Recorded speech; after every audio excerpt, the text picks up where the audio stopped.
buddy of mine showed up the other day and told me that he had just got a new car for his wife. I told him I thought that's just a pretty good trade. And then he left.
I was confused too in playback. Like I swear to God, the only way I could tell the difference was by the audio quality, by the phone quality and by this quality.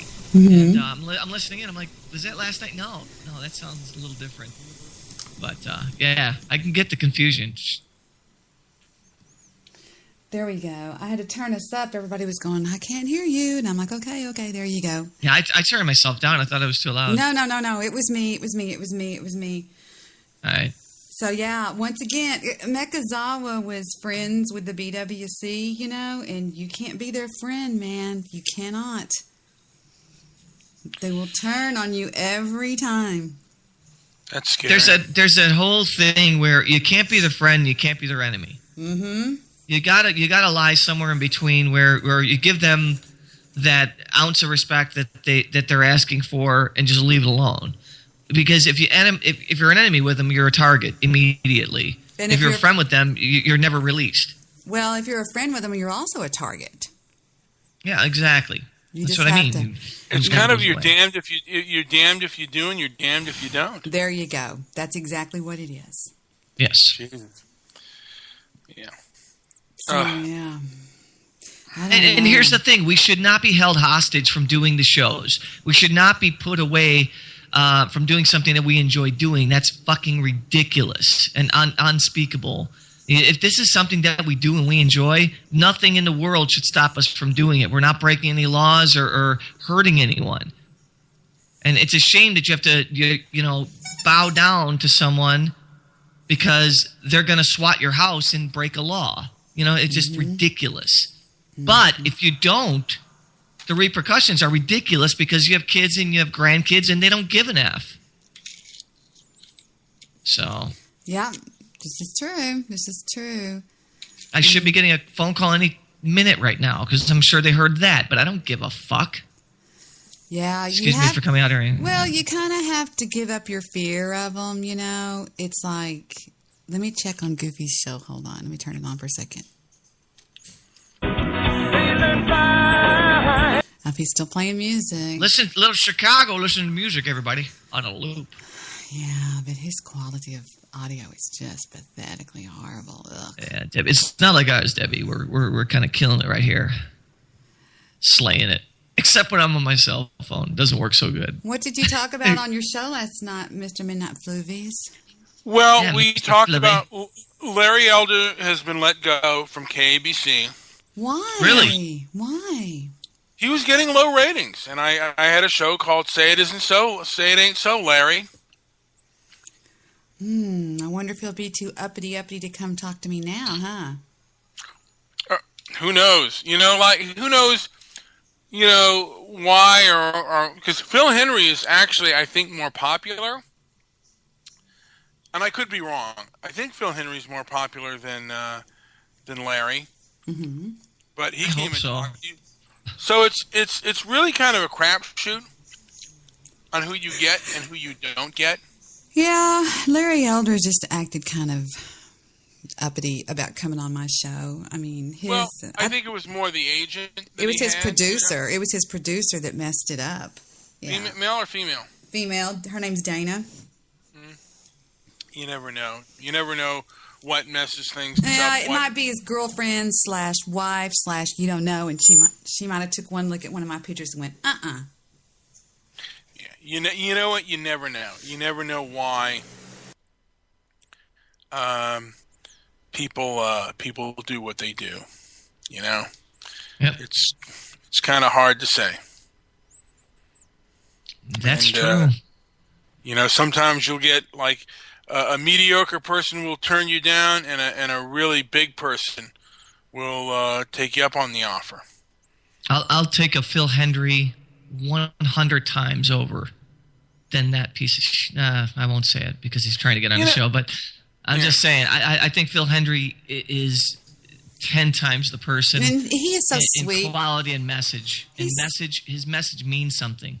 He's so sweet. He's like become a friend of mine.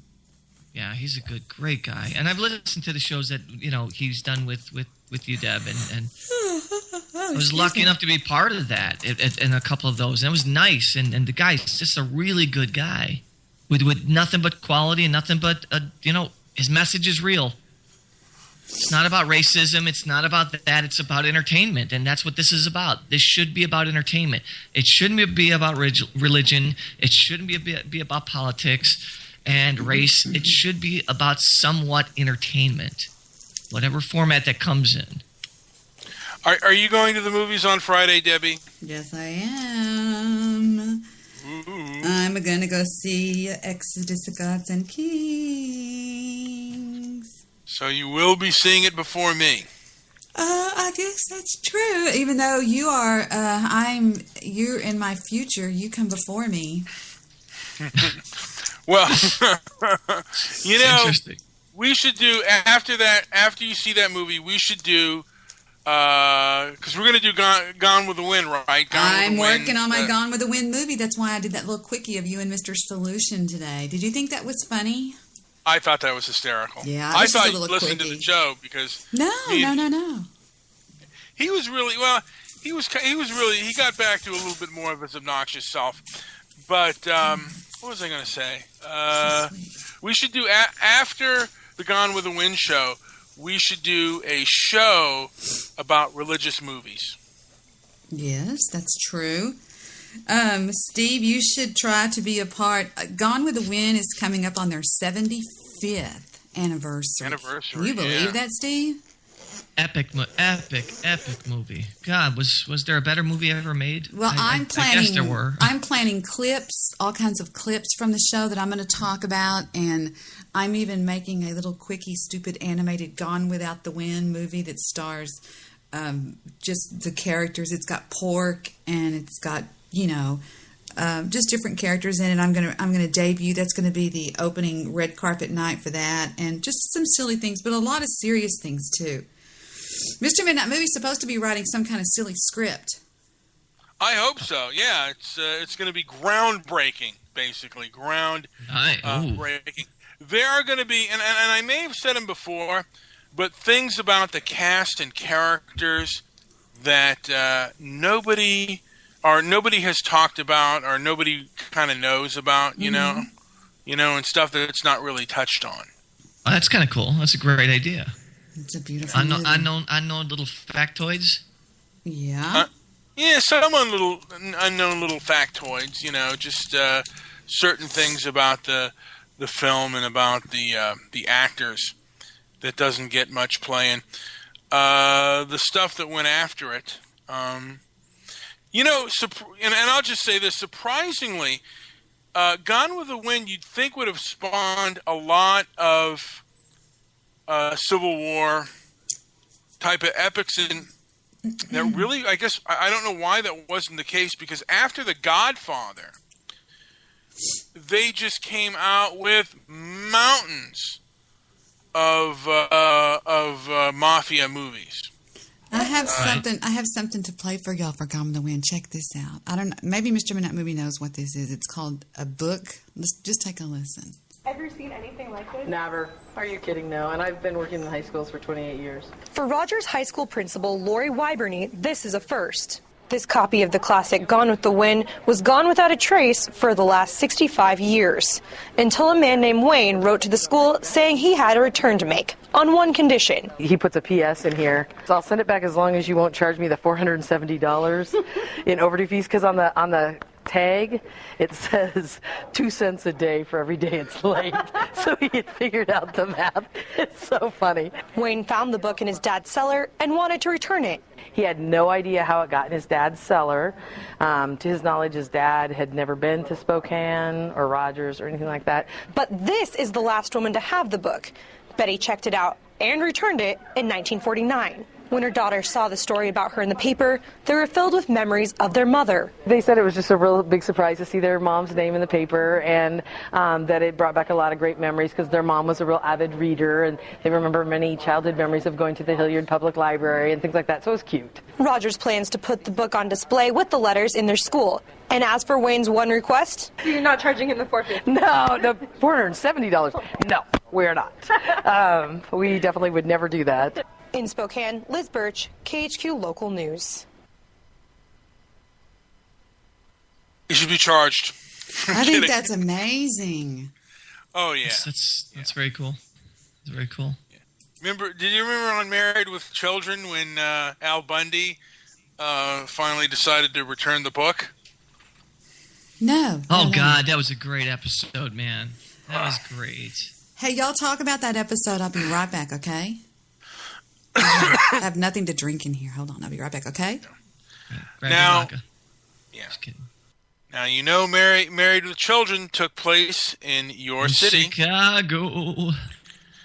Now, have you been, in many cities outside of Chicago, Steve? I've been in, oh, God, I can't even tell you how many cities I've been in. I've been in your city. I've been in... L.A., baby. Probably L.A., I've been in Long Beach. Long Beach is probably where I spent the most amount of time. But, yeah, Vegas and Miami and, God, a lot of Florida states, because I work throughout there. Yeah, I've been to a lot of different places. I love travel, so travel is very important to me. Because the city of my friend said that Chicago was his favorite city except for that cold. It is so... Yeah, it's not easy to take, and it's so funny because when I was in Arizona, I lived in Arizona for 3 years, and people there asked me, and literally, like Debbie has asked me on the show, she's like, "How do you do it? When it's 26 below zero, like how do you live?" Well, it's the exact same thing as the only way I could reply is, when it's 116 degrees out there in Dallas. And you're going from your car to a shopping mall, and you have to walk through that lot, and that heat's coming up from the asphalt, It's the exact same difference. It's just reversal. You know, Yeah. so you just have to tolerate it. And when I was in Arizona, it was 120 degrees. It was the exact same difference. It was just, you know, opposite poles, and it sucked. But Chicago's an amazing city. Have you ever been here? I've heard about it, that it's really kind of clean. I don't know now why. Why people say it's the cleanest city with the dirtiest politicians. That's what I've heard. True. And that's why it's called the Windy City, by the way. It's called the Windy City because of politicians always blowing bullshit. It's not the Windy City because it's breezy here. We're off the lake. It's called the Windy City because everybody's always blowing something. But no, Chicago's an amazing city. The greatest architecture. I've been to different parts of the world and still can't. You know, I haven't been to Egypt yet. That's where I want to go next. But like I've been to Germany. I've been all throughout Europe and even Africa and even some other really, really unique places, and I've still not seen the architecture. You could see an Art Deco building, you know, from the 40s, and then you go to the 1800s, just on one street in Chicago, and they haven't changed it. They keep the facade completely clean, and the patina in the artwork in some of these buildings, like they use gold leaf back in 1840, and on some of the roofs, and they're still there. I should say on the ceilings, and it's still there. Yeah, of course they do maintenance, but it's an amazing, beautiful city. So it's hard to leave. It's really hard to leave. So now, what was the rioting thing like? I thought about you instantly. I saw that you guys had some rioting near you, like the actual looting rioting. You know what? I wasn't near it, but it seemed to have gotten kind of bad. I mean, the one that I remember that was near me was the '92 riots, and it smelled like the 4th of July. So that was the Rodney King? Yes. Yeah. Yeah. So that was pretty scary. That was world news. That was world news. Everybody on the globe saw those. Well, this is, you know. Yeah. This is world news too, and it's kind of sad. It is that people are, you know, look, man. You can when you get arrested, you comply with the police officers. If you don't resist arrest, 99.9 times out of 100, there's not going to be a problem. And even the Rodney King case, if he had complied with the officers, he wouldn't have been beat. I would disagree with that point, only because there was a high-speed pursuit. He had felony warrants on him. They were pissed off at him. You know, he went through traffic. He was blowing red lights at 95 miles an hour. They thought he was going to kill a family going through those intersections. So the police officers, you know, they were so warmed up to just kicking this guy's ass. That was going to happen. Did they expect somebody to be on a balcony recording it? Hell no. What's happening now is that everybody has a phone and everybody has a camera, and the world has changed. We live in a digital age. What happened in Ferguson, nobody caught on film, which blows my mind. It just absolutely staggers me. It does mine too, but that so many people lied about the officer. Oh, absolutely right. Yeah, you're absolutely right. It's just a sad case that people and it wasn't just a few people; it was a lot of people. And one of the guys said, "You got to understand, these guys don't have anything to do. They don't work, and a lot of them smoke. Get high all day, and they're looking for a reason to go off. And they'll embellish the story if they have to. Well, they want their 15 minutes of fame, and they don't care if they're telling the truth or not. And that's exactly what happened in that case. Here's the deal, Steve. There are people that are not saying that the officer shot the guy in self-defense. They don't want their fame that way, because that kind of fame will get them hurt. the people who testified in favor of the officers said they did not want their names out there. Correct. They didn't want to be known. Correct. You're right. You're absolutely right. Now, as far as when we go to New York, and now there was somebody with a phone there, and that was videotaped. That to me was murder. Well, no, I'm sorry, it wasn't murder. Murder means that you had intent, which means that you pre-thought the murder. So it was not murder, that's for sure. We know that it could have been second-degree murder, and that's what I believe exactly what happened. I believe the wrong tactics were used. I know law enforcement stance. My entire family's in law enforcement. I worked in law enforcement for 11 years. You would never use a chokehold on anybody for any period more than 2 seconds, only to bring them to the ground. And that's under the shoulder, around the neck to pull them down. What happened there was an absolute travesty. I heard that Wait, was. let me finish, please. Okay. Let me finish, please. Because the protests right now are absolutely correct. This should not have happened. This was ridiculous. Burning down buildings and wrecking people's lives doesn't make any sense. But our first, if you go to if we're going to be honest about this, we have a right to speak. And these people have a right to speak. And they have a right to say what they want to say as long as it's peaceful. Because this was a travesty of justice. This man should not have died. And he did nothing wrong. He was selling cigarettes. All right? And we actually, ironically, if you think about it, we talked about this 2 months ago on the show, or 3 months ago, when Debbie had first caught the video. I don't know. She may actually want to pull up that clip, because I was even confused, because I'm like, well, he was being aggressive towards the officers. But then I look back at the video because they're showing it in a loop.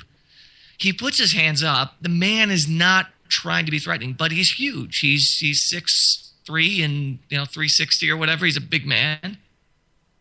Is that an intimidating factor? I guess it is. Do 4 officers rush you when you have your hands in the air? No. Should have never happened. It should have never happened that way. Write him a violation. Do whatever you have to do. And here's my question. Why wasn't he tased? If he was that much of a threat, why wasn't he beanbagged? Why wasn't he pepper sprayed? Anything to bring him to the ground would have worked. Why, in God's name, would you go for the jugular? And that's exactly what killed him. Compression on the throat. Well, Steve, yeah. Well, Steve, you can also die. You can also die by being tased, by being beanbagged as well. I don't think he meant to kill him, and also, right. Like I said, there are police officers who said he was taking him down. He was not in the process of choking him. It was in the process of taking him down.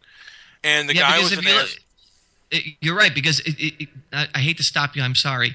But you're right, because if you look at the very first few seconds of that, he does exactly what I explained. He goes underneath his arm and then goes around his neck and then pulls him to the ground, which is a typical takedown. I could do that 9 out of 10 times on anyone. It's a very, very typical takedown where you take out the back knee and you pull the person to the ground. But in this case, once he has him to the ground, he alleviates from the right arm, and he says that it's because he got disoriented, and all he has is his neck. The compression on his neck, everybody thinks that his esophagus was crushed. It wasn't. It was the sides of his neck that happened with. But go ahead. Yeah, like I said, there was a grand jury investigation. They decided not to. I'm hearing something, so. That's JP. JP, what's up, buddy? Hey, JP, not what's much. up? Man? What's going on? Not too much, man. Here How to you share been? the knowledge. Oh, Yeah. please. Good. We could use knowledge. Knowledge is good. Go ahead. Go on, Mr. Midnight. I'm listening. Well, no. As are all the captivated listeners. Thank you. Yeah, you know what? The grand jury had there was plenty of evidence given to the grand jury, and you have to, when you convict somebody, it has to be beyond a reasonable doubt. And I think, like I said, in the grand jury, it has to be beyond a preponderance of the evidence. And we can sit here and speculate all we want, but Hello? Yes, is this Debbie? It is. Who's this? Yeah. Hi, Debbie. Hi. Yeah. Is there a problem with the phone? Do I need to call Oh, in on Mr. Skype? Solution. God, I love you so much, and I just love when you call. Victor's like, look at her light up like a Christmas tree.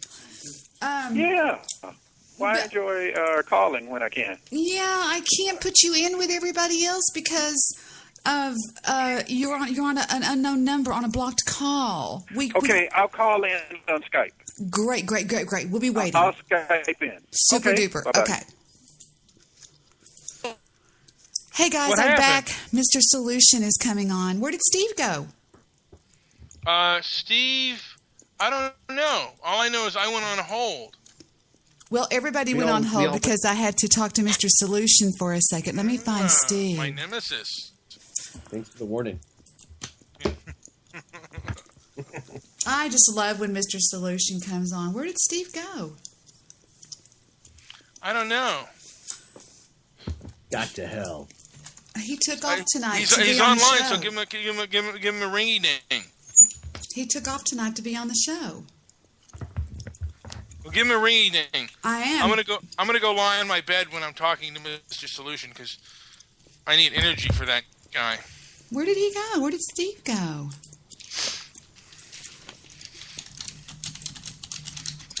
I was listening to you guys and enjoying listening to you guys. And then all of a sudden, Mr. Solution called in and I said, he's going to Skype in. Steve's not answering for some reason. He must have gone to do something or take care of something. I hope he didn't just drop off the call. Jewish producer, did you hear what happened on Goofy Bone's show? No. Fill me in. I'm out of the loop. Mekazawa got doxxed by the BWC. Oh my God, this is great. And they were live and on the air, and I think, could be wrong, but I think Mekazawa got doxxed live on the air because Mekazawa started screaming at somebody like, don't answer the door and don't touch my cat, and then there's been music playing now for almost an hour. Don't touch my cat.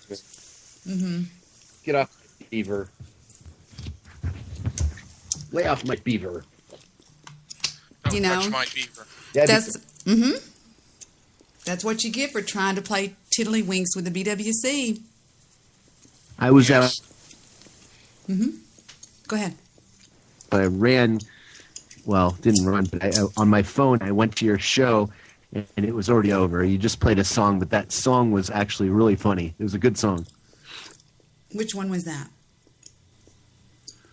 Was it last night? You played it. No, it was today. Oh, yeah. It's pretty humorous. It was good, but it was also a good song. You got to play that. I liked it. It was something to the jealous people. It was to all the jealous people out there, I think. Yes, it was great. One of the girls. That was some good stuff. She was running her mouth, and I was like, stop running your mouth. So I played this. Who was that? Desert Rose. Who was running their mouth? Desert Rose was on her show. Oh, that's right. She was on her show last night going, well, I saw that photograph of her, and I was like, somebody must be trolling. Well, I said to her, well. Chubby old cactus flower was shooting off her mouth last night about the Debs. Get over me already. Some of us are not scared to upload a recent photograph. That yellowed out photo that you use must be, at least 20 years old? And then I played this. That's all I did. Man, something wrong with her, man. She turned into a hater. It's only 1 minute long. You're just jealous when I flex my muscles. Flex my muscles, cause I'm hotter than you. You're just jealous when I flirt with the ladies. Flirt with the ladies, cause I'm suaver than you. You're just jealous when I strut down the sidewalk. See me strutting down the sidewalk. The Victor's dancing. resist me. You're just jealous when you see me swagging away. See me swagging away, cause the ladies, they will miss me.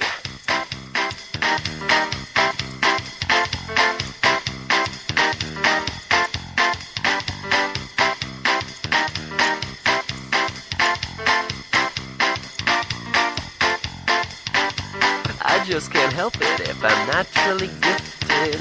Naturally gifted. Don't hate me cause I'm not your boyfriend. I just can't help it if I'm irresistible. Hot beyond control. Don't hate me cause I'm not your boyfriend. You're just jealous when I flex. Just jealous when I flirt. Just jealous of me cause I'm hotter than you. Good stuff. That was great. Who wrote that, Mr. Solution?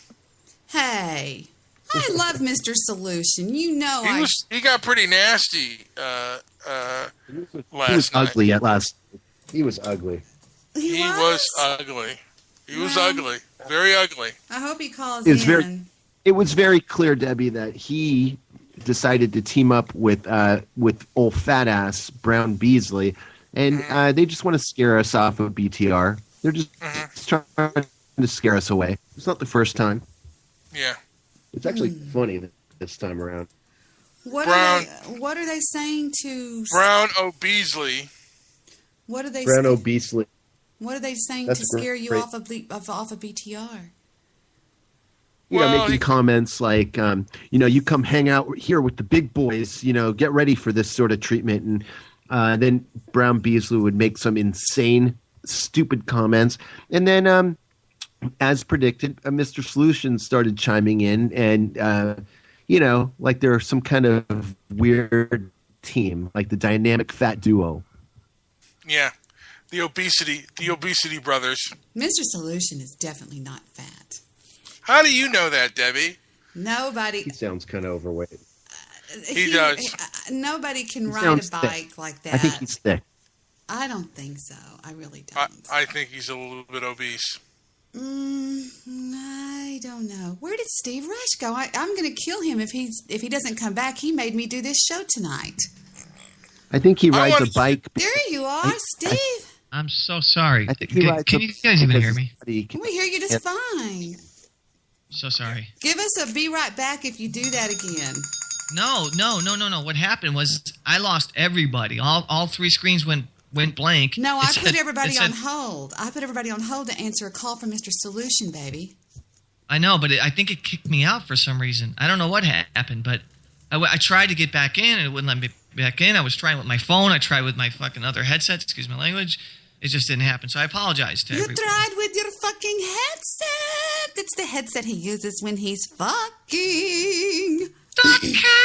Sexual intercourse with my phone. I'm holding 4 brand new crispy $100 bills that Victor gave me to buy Christmas present for little Stevie Poppers. Steve Rush. Steven Montoga for mañana. You should buy me things I like as well, right? Mr. Jewish producer and Mr. Midnight Movie, wouldn't you like things from Debbie? Do y'all know what Nerf bars are? Let's see if y'all are real men. What are Nerf bars? Here he comes, and be nice to Mr. Solution. Welcome, Mr. Solution. How are you? I like to be nice. It'll take him a second to get his audio. Where's your partner, Brown? See? Stop. Mr. Solution, were you being... The boys are... Hello? The boys are claiming... Yes, we hear you just fine. Now, the boys are claiming you were being mean to them last night. What's up? Well, they're lying, but I'll accept what they say. Lying? Wait a second. Are you saying you're denying that you teamed up with Brown Beasley to try to... I didn't team up with... Okay. I didn't team up. What do you call a team up? We all called... You were playing off of him like... We all called into the show, and and on some of the points you were just wrong. Why does someone have to team up? I don't team up with You anybody. put some of that shit here tonight, and it'll go on deaf ears. Oh, you're silly. See, you're being a bitch boy now. I will play the audio. I will play the audio. Well, Debbie, let me explain something to you, because... Please. And I love you. I told the boys, I said, don't you dare be mean to Mr. Solution. Well, half of those... I love them too, but they're no, I said I love you. No. Okay. I see. Go ahead. Please, go ahead. Take your time. You teamed up with Brown Obesely. Hush. Let him talk. There's nothing but love, and I'm creating some of the problem here. Okay, I have it solved or resolved. No, what's happening is they're saying that there was a team up. There was no team up. I mean, what happened was several people called into the show, one being Beasley, and I called into the show. I'm after truth. I don't care about teaming. I don't need to team up with anybody. Come on, that's silly. You did to make some of those comments. Yes, you did. Look. I'm not going to try to outdo clowns. Okay, I said I didn't team up. Go back and listen. I didn't team up. It's just that maybe some of the things that we're saying were accurate. You ever thought about that? Perhaps they were unnecessary and not part of the conversation. And not that's your opinion. We were talking about Larry Elder. Okay, that's your opinion. That's right. And you. Okay, that's a very good point. One of the points that beautiful boys, beautiful men. We will just go and play a little bit of the audio, shall we? Yes, the guy was later on during the show. One of the points is this. 3M doesn't know anything about Larry Elder. I asked him the same point. Another gentleman asked him that point. Why can't Larry Elder, who's this great political pontificator, get elected? Why can't he get nominated for some public position, even that of city dog catcher? And since he can't do it, 3M wants to separate the person from the reality. And he wants to say, well, Larry Elder says this, so it must be true. And I'm like, Larry Elder, I have no respect for Larry Elder. Larry Elder is what I consider a disobedient child. The bitch man waited until his father died to write that bullshit book slamming his father. Mm-hmm. He cut off contact with his father for, I said 15 years. But if it was 1 year, it was too long. He's an ungrateful bastard. And 3M was talking about he was off the air. I subsequently looked it up, and he is indeed off the air, which is good. Good riddance to bad rubbish. He's an asshole. Oh, come on. And you know what? Being a commentator and writing books does not make them a do-nothing. And just because he didn't run for office, a lot of these commentators, entertainers, don't run for office. What's the big deal here? Debbie, let me appeal to some brains. All right. Fuck you. And I, we both know. Okay, same with you. It was an insult, Hey, Mr. Midnight Movie, be nice, hush. Okay, go ahead. Go ahead, Mr. Solution, go ahead. Debbie, he said I had no brains, Debbie. Why don't you hit him on the nose with a rolled up newspaper? Tell him to roll over hush. and scratch his belly. Y'all be nice. Come on, guys. Come on. But you know what? This is a setup for failure. You know that, right? A setup for failure. Everyone on this panel knows it's a setup for failure. There's no way that these three people are going to have the same common bond on any conversation. We might. Now, we're going to listen to a little bit of Say It Isn't I would love to hear it. I would love to hear it because I think when it happens, it works really well. All right, Steve, let me explain this to you, if I may. All right. Sure. Thank you. And I'm glad you're back. 3M has Thank said, you. Yes, 3M has said he prefers, even though he and I, and he stated this, agree on about 96% of the issues, he doesn't want to deal with the things that we agree upon, which we deal taxes, although he doesn't understand taxes or inflation or most of the issues. But when I lay the issues out there, he and I agree, out of wedlock birth, bastard kids, this sort of thing. But 3M and JP, who cowers, somewhere in a cave, but I like the guys. He says that that's rough. we should not deal with the things we agree on. They like to paint me as the great antagonist. They like that. They says it makes for great radio. So that's the position that they create. Now, they may not admit to this now. You have to catch them in what they say because they are profound liars. They will lie. There's no doubt about that. Could I say something really quickly, please? I believe here's what it looks like from the common listener. Hold on one second. Who's ever talking? I believe this is exactly what it looks like. You said people are painting these images. I believe that you're in the corner with a paintbrush, and they're in the corner with a paintbrush, and in the middle, you both make the mess.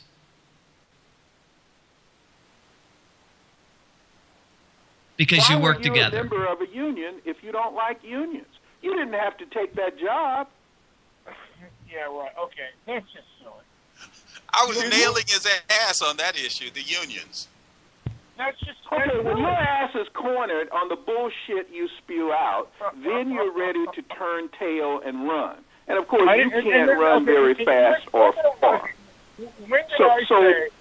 So why did you say you didn't have a choice when you didn't have to take the unionized job? Okay, that's okay. So I took a unionized job, and first of all, I've never said I was against unions. Yes, you did. You just said that. Play the tape back earlier. You just talked about how the politicians are in the hands of the unions and how the unions are. The implication that the unions are bad for society. Well, now let's go. No. This looks like this is going to get out of hand. When does Beeswax calls in? Oh, Beasley, I think he calls in a few minutes later on. But let me say that I'm not against unions, but public sector unions are costing our state, California, that we live in, the teachers, lots of money. The teachers? Well, not just the teachers' unions, but all of their pension plans are costing many municipalities lots of money. Well, do you know that the railroad pension actually costs this country more money than any other pension in the world, including even the VA? That's true. Bingo. I could imagine. I mean, and that's certainly not right, but baby girl's done her homework on that. But that's federal. I have a family that works for the railroad, and that's federal. That's correct. Debbie, the difference though, and you may be correct on that, but that's federal. Oh, okay. Well, government unions in general have been getting very large compensations, far better than they would have gotten in the private sector.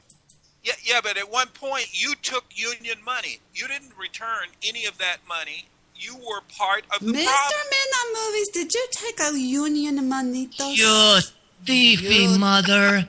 No taking union money. Why you do the stealing? I took union money. Mr. Midnight Movies, no take a union monies. You're stealing, person, human. It was a union. It was a union. Jacket. The union was mandatory. You had to sign up for the union to get the job. Really? Yeah, but you didn't have to take the job. You didn't. You're a hypocrite. Oh, give me a break. Okay, you know what? Give me a break. You're not living up to your own standard. Okay, you know what? If I'm living under a communist system, hold on. Let me finish. Hey, fuck you. No, I'm joking. I was just kidding. I'm living under. Okay. This is a little bit of levity. You know the difference between the federal union and the state union, correct? What do you mean by the federal union and the state union? One's run, one is state government, one's federal government. What do you mean? Yeah, but there's a big difference. The state can only issue bonds of indebtedness. The federal government can actually print money. States can't. So the federal government can meet its obligation, although maybe in depreciated fashion. But it's not the same with the states. Now, the federal credit unions are regulated by the National Credit Union Administration, and they are insured by the National Credit Union Share Insurance Fund, which is backed by the United States government. Just saying. Sorry. Just doing Debbie's reading some script. I am right not. now. I know this shit. Right, Victor? All right. Well, then I apologize. I wear the union badge. No, I'm joking. Actually, I'm not. A union is basically an insurance for your job, right? And the only difference between state versus federal is backed by the United States government. To me, do you know what a union is? A union is insurance. A union is insurance that it's going to protect you so you don't lose your job. That's what a union is. I just said that. Oh, I'm sorry. Is there an echo in here? Echo. I love you, Debbie. I'm sorry. And unions protect when so that you won't be abused either. I mean, look. I mean, I'm not completely against unions, but am I against some of these large payouts that some of these individuals have been getting? Yeah, I am. I don't think it's a good idea, and I don't think it's, So who's opposed to a union here? I'm opposed to the corruption of the Okay, the corruption of a union, which everybody is who pays that every single week out of their check. What about you, Mr. Solution? Are you opposed to there being a union? Federal or state? Well, no. I was taking the position, and I don't agree with everything the unions do, but see, the way it came off, and it gets very convoluted, trust me. Having a conversation with those guys, and you notice JP is totally dropped out of the conversation, and he does that. But at any rate, 3M came out completely against unions.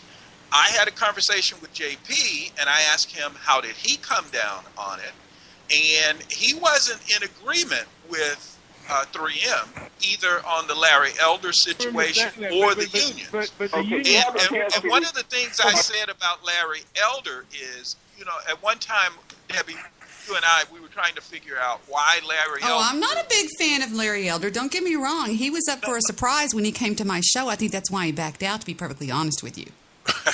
Right. No. That's not what I'm saying. Allow me to just finish. What happened is that Larry Elder, we were talking about why he can't get elected. And you said because no one knows what he'll do, like he would be a total surprise. Well, after listening to Larry Elder, I called in and told you at one point, or informed you rather, that Larry Elder would restructure society. He can't get along with anyone. He would be a little despot. He'd be a little If you Hitler. can't get along with your own father... Hitler. Okay, Hitler. You can't get along with anybody. Also, wait a minute. Also, he would destroy all the unions, which in essence, he would end up recreating the unions. He's just ignorant as to how things work. So he would just restructure society. So that's the reason no one wants him in office, is because he's too much of a harebrained. He's a liability. He's got a risky mouth. Right? I just don't believe he has filters. He doesn't have a filter. What do you mean? Some people say things too quickly without doing the analysis first. I want to talk about him getting fired. It says about 3 hours ago off the AP Wire, longtime KABC conservative talk show host Larry Elder was fired Tuesday after his shift. I was eating dinner last night. Y'all want me to take a call from the Jew? It's up to Jew. No, it's up to y'all. We'll try him. I was eating dinner. Behave, okay? Promise me you'll behave. Okay. Let me find the article. I was eating dinner last night when Larry called and said that he was fired. The KABC general manager and program director called a few minutes later to say it was true. Mr. Green, the manager of the station, also said that Elder's ratings had been strong in all demographics. Elder's show had recently faced preemptions from LA Kings game broadcast. That's all I've got right now. So it just confirmed that he was fired. But Tom Likas spoke up about it, and he made a tweet that said, Larry Elder outed at KABC, website already scrubbed clean of any reference of him. That was from Tom Likas, one of my heroes. As LA Observer noted, Elder was previously let go from his show in 2008 before coming back in 2010. Now it says, in an LA native who refers to himself as the Sage from South Carolina. Oh my gosh. The controversial host started at South Central, I'm sorry. The sage from South Central. What did I say? South Carolina. South Carolina. I'm sorry. 3,000 miles difference. No, not going to worry. The controversial host started at KABC in '94. Elder's online bio describes him as a blend of fiscal conservative and social liberal who is in favor of limited government, personal responsibility. Elder is also set to receive a star on the Hollywood Walk of Fame in 2015. Wow. Rock on, brother. Wow. Now, it says that he had been really attacking some stuff most recently. What is that, my love, Jew? Is this something? What? The YouTube you just dropped.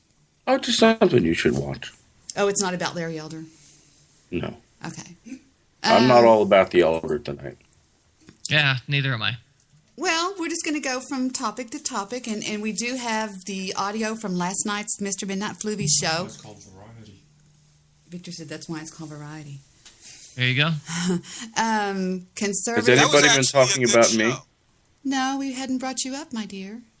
Oh, what a shame. But we love you. But I thought about you today. I have 2 404s under my belt. Ooh, who else did you get? Who else did you get? I 404 Allfax again. You're so sweet. I know, but it's whack-a-mole. It's whack-a-mole. It's whack-a-mole. They can't stop him. Yeah, they can't stop him. He's back on. He is? He's going to get 404 the third time, but they're not in there for 10 That's o'clock. what in 2012. That's what they did to Bathtub Girl. Every time they 404'd her, she would figure out a way to get back on. They'd 404 her again. It's not difficult. All you got to do. He's on right now. He's on right now. Yes. Is he talking about my 7-year-old son? What's he on, Mr. Salush? I don't know about that. He was just giving a monologue. Victor says you sound really good tonight, Mr. Solution, by the way. That's from our producer over here. Thank you, Mr.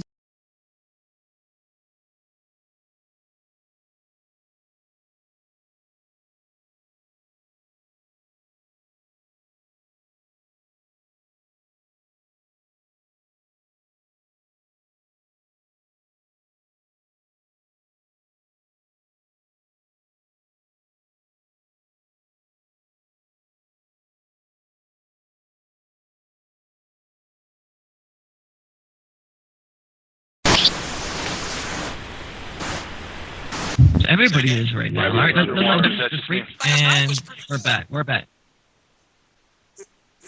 Yeah, right. It should be fine.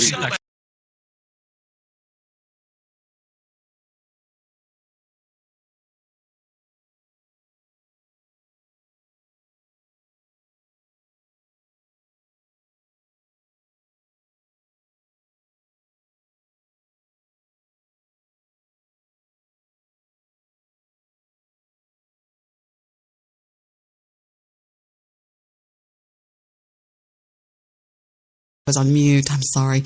Victor, get away. Don't stop it when I'm on the air. No, I'm joking.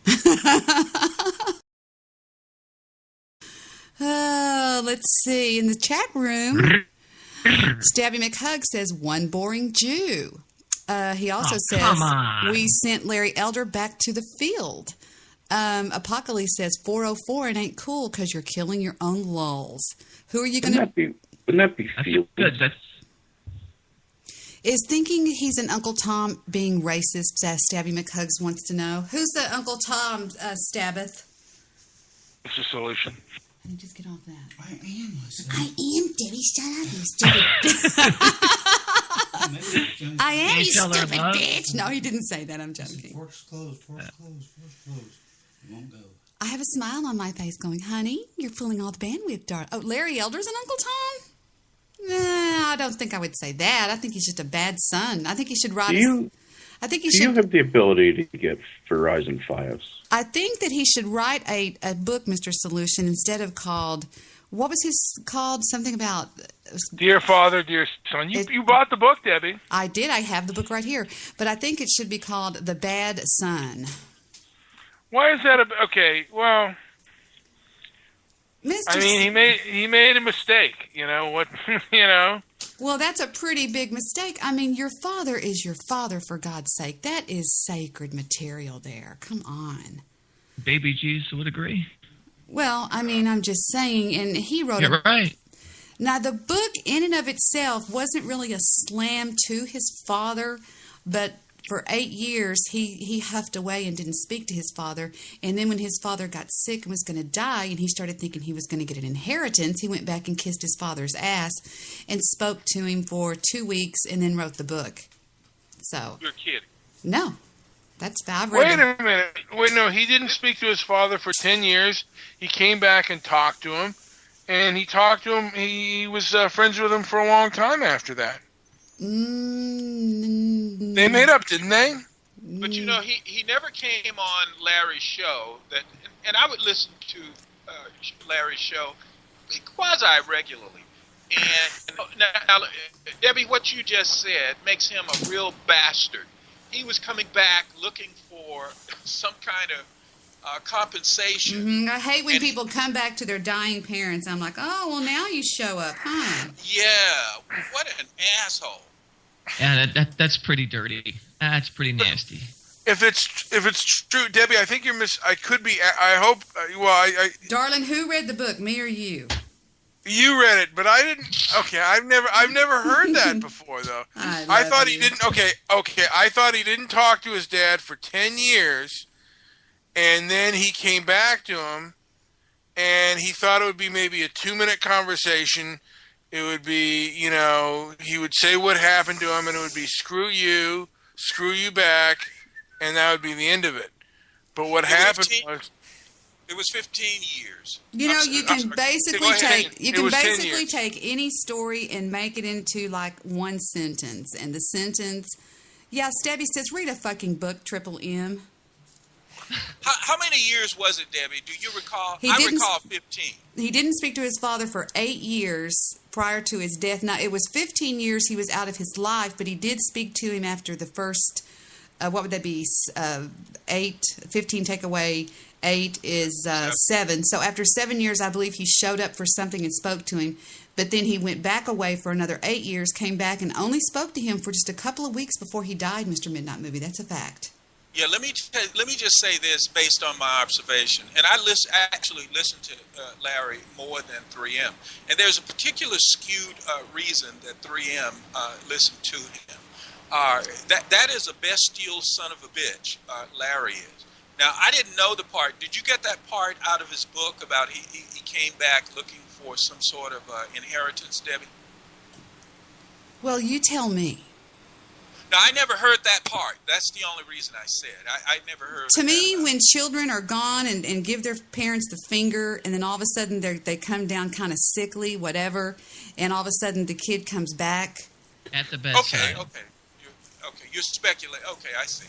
Well, no, but it's a great speculation, but because most of the time it's pretty accurate. And he's not kissing my ass. He's not. Stephen was screaming. He was being mean to me earlier. He was telling me that I was mean and bad and horrible person. And I hate you, Deb. So, but no, that's true. How many kids have stayed away, and all of a sudden somebody gets an inheritance. All of a sudden, you're my favorite cousin. I miss you forever. That shit just happens. More like lol, you died. Stabby, I read the best book today, says Apocalypse, How to Win Friends and Influence People. That's supposed to be a great self-help. I love that book. I have that book. I've read that from cover to cover. But Debbie, what you said, that becomes, if that's true, if that has a scintilla, a morsel of truth, that is egregious, simply because it shows what a low-down bastard this guy really is. He is a mean, cold-hearted son of a bitch. That's what I pick up from him. Quit talking about my father. Sorry, I thought you were talking about my dad. No. Larry is a horrible person inside. And the more you learn about him, the worse he gets. Now, Mr. Midnight Movie, what do you love about Larry Elder? What is it? I'm being totally. Shut up! I'm being honest. Okay. What? I think a lot of what he says, he's speaking the truth. Why? And why? Because because it seemed really true. Does it fit in your wheelhouse? That's why? Because it fits it. With your thought process? It's certainly fitting, and he says the things that very few people are saying. nowadays, and particularly when he came along, he was really saying things that I really believed in. Particularly in the early '90s, and because it seemed like this new kind of this new kind of black racial consciousness had come into life. What's the matter? And Nobody likes Ken Hamlin? I didn't like. I let him finish, guys. Let him finish. But it came along of a time, and what I was observing, what I was observing. He was fighting against that, and I was all in favor of that, and I liked it. Okay. I really enjoyed it. I'm going to give you a quick summary. 3M likes Larry Elder because Larry Elder hates he speaks very negatively other than whites. And that's the reason 3M likes it. And 3M, 3M, let me say this. You're going to hell, so you will get your comeuppance. Well, you now wait. In fairness, you don't know that. I mean, we're pretty sure, but you don't know that. I'm just saying. What do you mean we're pretty sure? That was horrible. You're pretty close to accurate on that, but we're not sure. Why is Midnight Movie going to hell? Why not? Why not? Listen to a show. Listen to a show. If that's enough information, then you don't get it. If you listen to it, you know you're already there. There you go. You're in. No white guilt, inflammatory talk, there you go. Show, the hate show. Straight to hell. He's just a bundle of love. He's not just going. He's taking the Hell Express. Well, no, but like I said, and he made he made me laugh when angry black callers like you would call in and give your 2 cents worth. There you go. Mr. Solution's not black. He's not black. I told that fat bastard the only one he can name is his dog. Fat dog. Which fat bastard you talking about? Victor goes, he doesn't believe in hell anyway. Well, him. I thought he's the only fat bastard on the phone. But well, you and Obesely. Now, I'm wrong. He only spent 8 hours with his father before he died. Whack, whack. Not 2 weeks. Where did you get that he spent all this time, Mr. Midnight Fluvies? You know what? Fat bastard. I just made it up because it sounded good. I love you. You know what? I mean... What, baby angel? It's what I've been hearing, Debbie. He's my little baby boy. I didn't read the book. And you read some of the book to me, and I didn't get any of that out of the book. You would read that to me as a bedtime story, and I love you. I can't help it. I love him. He's my little Cartman. That's the only guy that can eat while he's lying down. You're so bad. Well, Mama Cass tried to do that, and she died on a ham sandwich. So you're right. That's the only person. Don't bring up Bathtub Girl. We're having fun. You're right. I'm sorry. That's the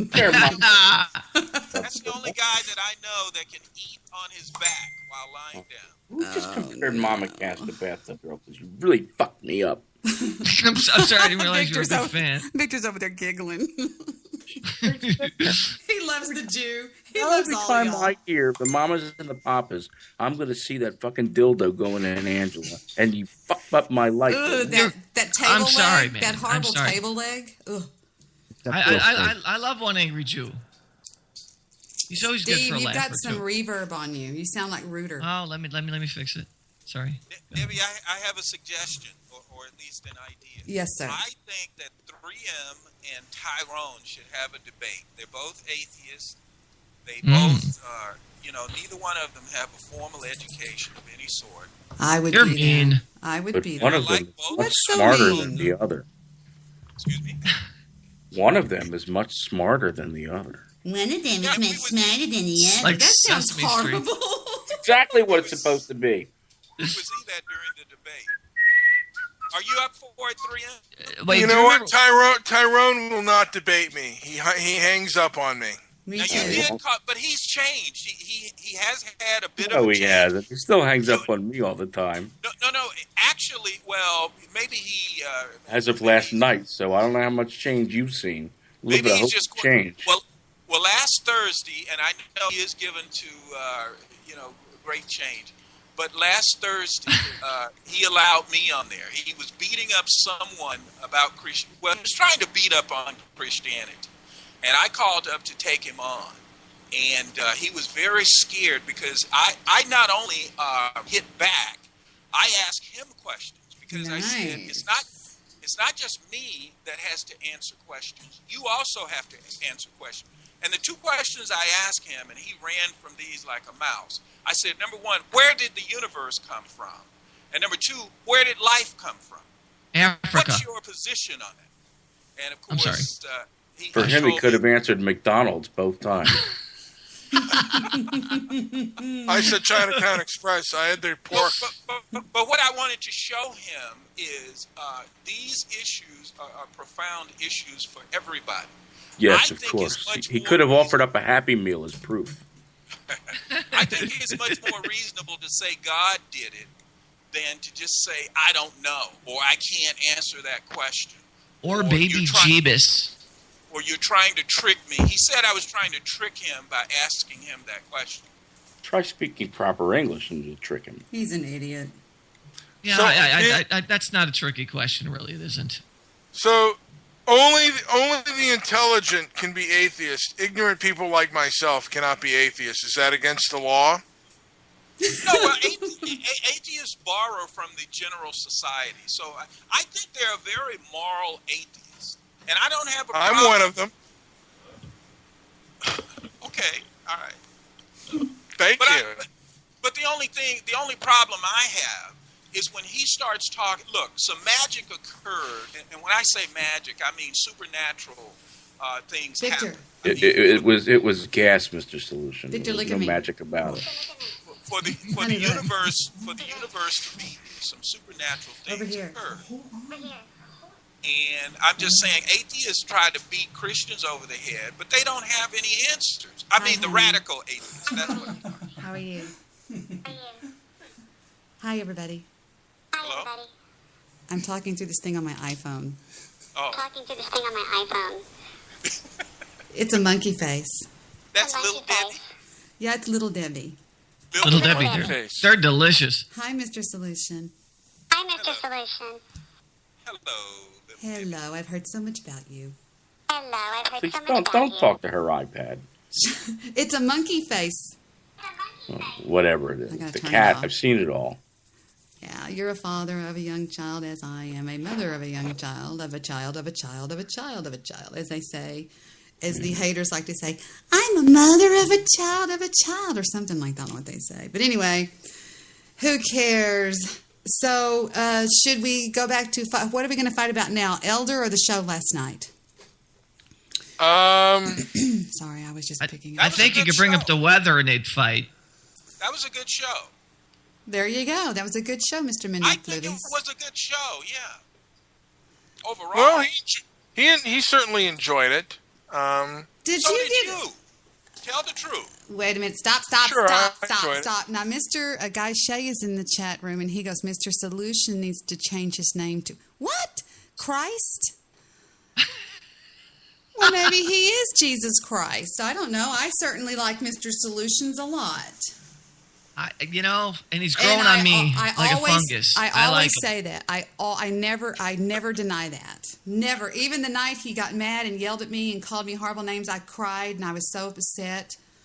Yeah. Now, Mr. Midnight Fluvies is my angel of love, and nobody will ever change that. Now, Mr. Solution needs to lay off the Ken Hovine's balls. What is that, Stabby McCogs? What's a Ken Hovine's balls? What is that? It just can't be good, just by the name. I don't know. I recommended a few movies for Mr. Solution on the show before last, by the way. I don't want to hear them. Call me Mr. J. None of them were hermaphrodite films, which, you'd seen them all already. So, okay, God, I'm sorry. Give me the strength to make it through this show. Okay. You know what I would love to see in real life? I'd like to see Mr. Solution and 3M just walking down the street talking about life and watch the fight right in the middle of the street and watch the traffic just stop. Saying, what are they fighting over? I don't know. They were talking about weather. Well, I made a movie today. Should I show everybody on Skype with a screenshot what the movie is, Mr. Solution? I saw it. You hate everything, so just hush. You do. Stop and hush. It was pretty. It was. What's the title? The title is Mr. Midnight Movie Meets Dad. Oh. It's cute. Congratulations. Here it goes. Listen, I'll just play the audio since y'all are so evil and mean. Yeah. Okay, and here we go.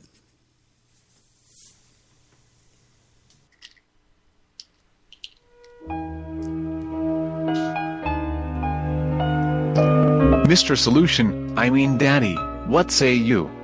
Why, hello, son, how the hell are you? I am great, Daddy. How about you? Have you been riding your bicycle around?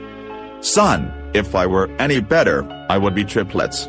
Ha ha ha ha, where is that snake, JP? He is polishing his Cadillac. He is very Jewish and you know they all drive caddies, ha ha ha. Son, you are an idiot. Why do you even live your crappy life? You live in a dormitory with other men and the only time you have sex is when you pay for it. I am ashamed of you. That's as far as I got. And I'm still waiting for that 50,000. You should have said, pay me that 50 grand, Pop. Yeah, well, you blew that a long time ago. I think shit. Well, maybe, I can rekindle my love for my father the way Larry Elder did for his, and he can write me that check. That's right. Be productive, son. That's right. But Debbie, this is the thing. I think Larry Elder, you would think, I think he is an attorney. He went to Brown University, so he's quite educated.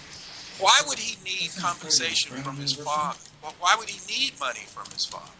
I don't think he did. Yeah, okay. I could be wrong. I could be as wrong as you are, Mr. Solution, but I don't think I am. Yeah, you could have been mental healing too. Sometimes you need to close the book the right way. That is true too, and I think that was his first visit. He was getting a lot of stomach aches and I think nightmares, and he had to visit his dad and just go over with him all the things that he had done. And his father actually said that he had no idea. Well, he never had his father on. He never had his father on his show. That's not true. That's not true. He had his father on? What did they talk about? He did. They talked about the difference in different customers, like how how they tip and stuff like that. And his father clammed up and didn't want to talk about it because he said he didn't want to offend anybody. And Larry Elder said, "Dad, this is what we do." So his dad clammed up, and his mother came on, and she started talking to him. And that's when his mom started showing up on the show because his father basically didn't want to offend anybody. But Larry Elder's dad was a lifelong conservative. And he believed if you worked hard, that hard work wins. That was Larry Elder's father's philosophy. Yeah, well, hard/smart. I interrupt this broadcast to say I just updated the movie real quick, so let's listen to this again while everybody takes a little breather.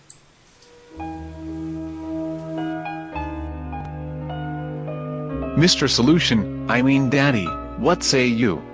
Why, hello, son, how the hell are you? I am great, Daddy. How about you? Have you been riding your bicycle around? Son, if I were any better, I would be triplets. Ha ha ha ha, where is that snake, JP? He is polishing his Cadillac. He is very Jewish and you know they all drive caddies, ha ha ha. Son, you are an idiot. Why do you even live your crappy life? You live in a dormitory with other men and the only time you have sex is when you pay for it. I am ashamed of you. Larry Elder is an educated man. Why would he need money from his father, as Debbie claims? I don't think that he hated his father. Debbie is wrong about that. Only I know Larry Elder. Also Stabby Mac Hugs is my bitch. I love Steve Rush. That's a bad thing. Really Debbie, what I would say about that is well, if it's, I think it's just, what is it, 3M? Just Larry and his brother? I know he has a brother, right? He had 3 brothers. We had 3 brothers. Why One are is we still all alive. so fixated on Larry Elder? That's a good point. I was going to ask. I did a show called 3M did a show on. Yeah, this was last night, so this is kind of everything this is said. If you did a show already, then everything to be said is already. Hush! Go ahead, Angels. I still have that fucking cough. I would like to read from Larry Elder's own words about his father. My father, Randolph, we'll be happy to take you off the call, Jew, unless you just want to sit and talk about you and the food that you eat. By the way, what'd you have for dinner tonight? I've lost 19 pounds in the last 3.5 weeks. See? It has nothing to do with I'm not brag. going on the anal sex diet. I'm sorry. It has nothing to do with brag. My own father, Randolph, was born in 1915 in Athens, Georgia. He does not know his biological father, and various men passed in and out of his and his mother's life. At age 13, my father came home one day and, according to his mother's boyfriend, made too much noise. So my father and the boyfriend verbally squabbled, with the mom siding with the boyfriend. His own mother threw him out of his house. As he walked down the street, she yelled, "You'll be back, either that or in jail."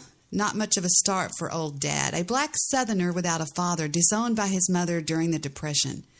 He began a series of Can you say that again, what you just said? No. He began a series of Dickensian jobs: hotel boy, shoeshine boy, valet. Did you know who you sounded and like? cook for a white family. I swear I heard Nancy Griffith.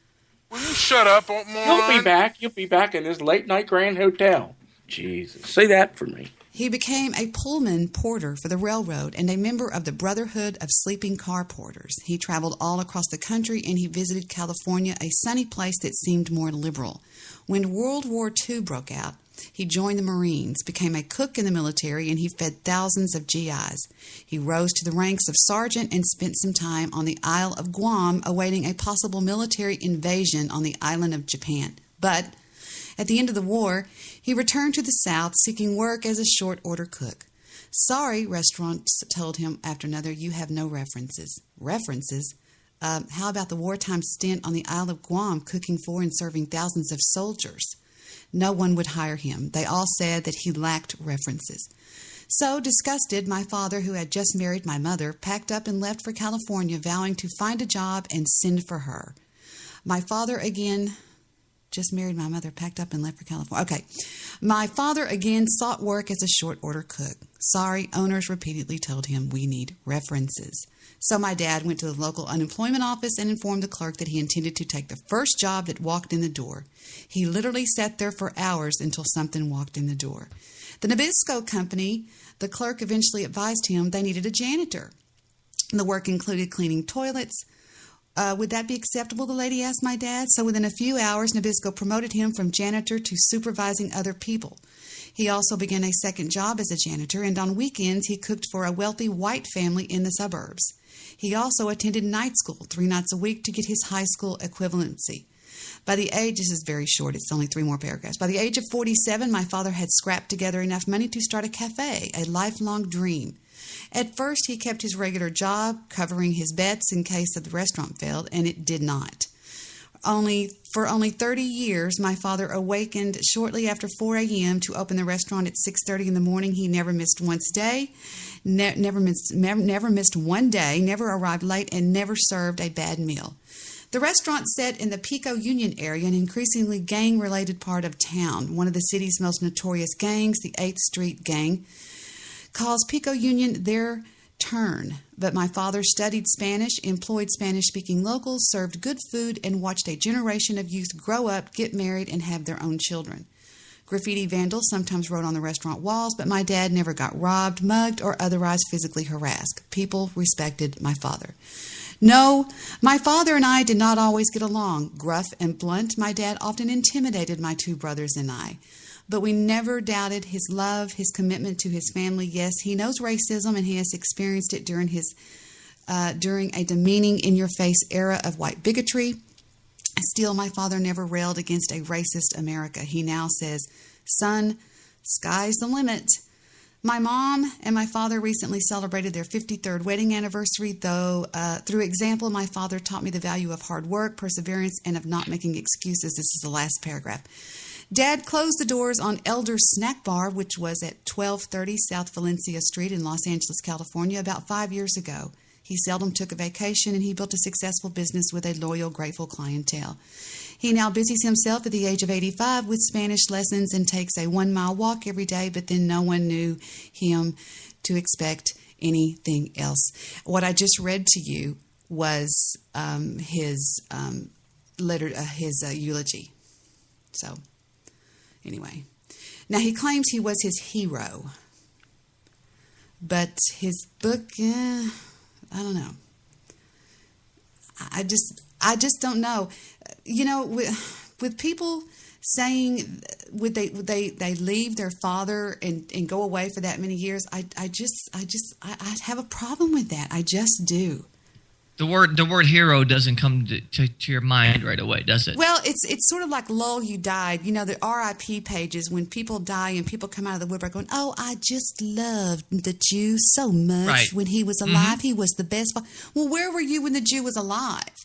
You know, I mean, people come around when people die and they sort of martyr themselves to the dead. And it's disingenuous. Yes, it's disingenuous. Exactly. Very. Exactly. You know, Oprah Winfrey one time said all of her family members came out of the woodwork when she hit it big. And she was like, where the hell were you when I was struggling?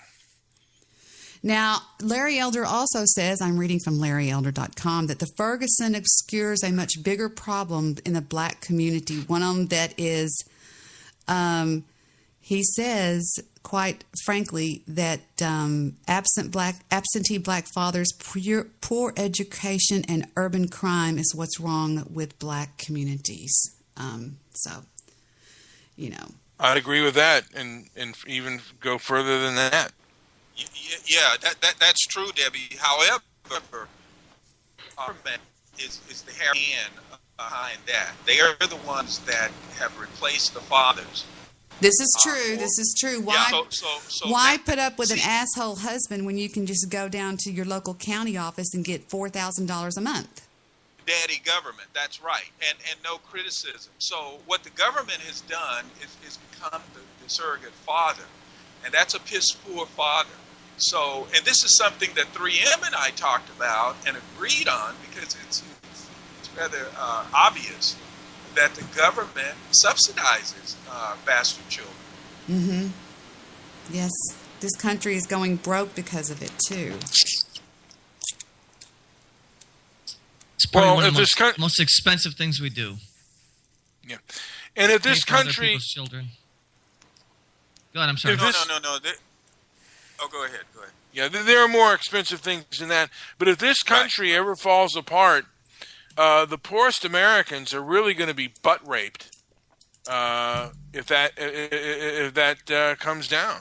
You know, there'll be some riots. Now, Mr. One Angry Jew, Stabby McHugs says that you should have read that. He left a call.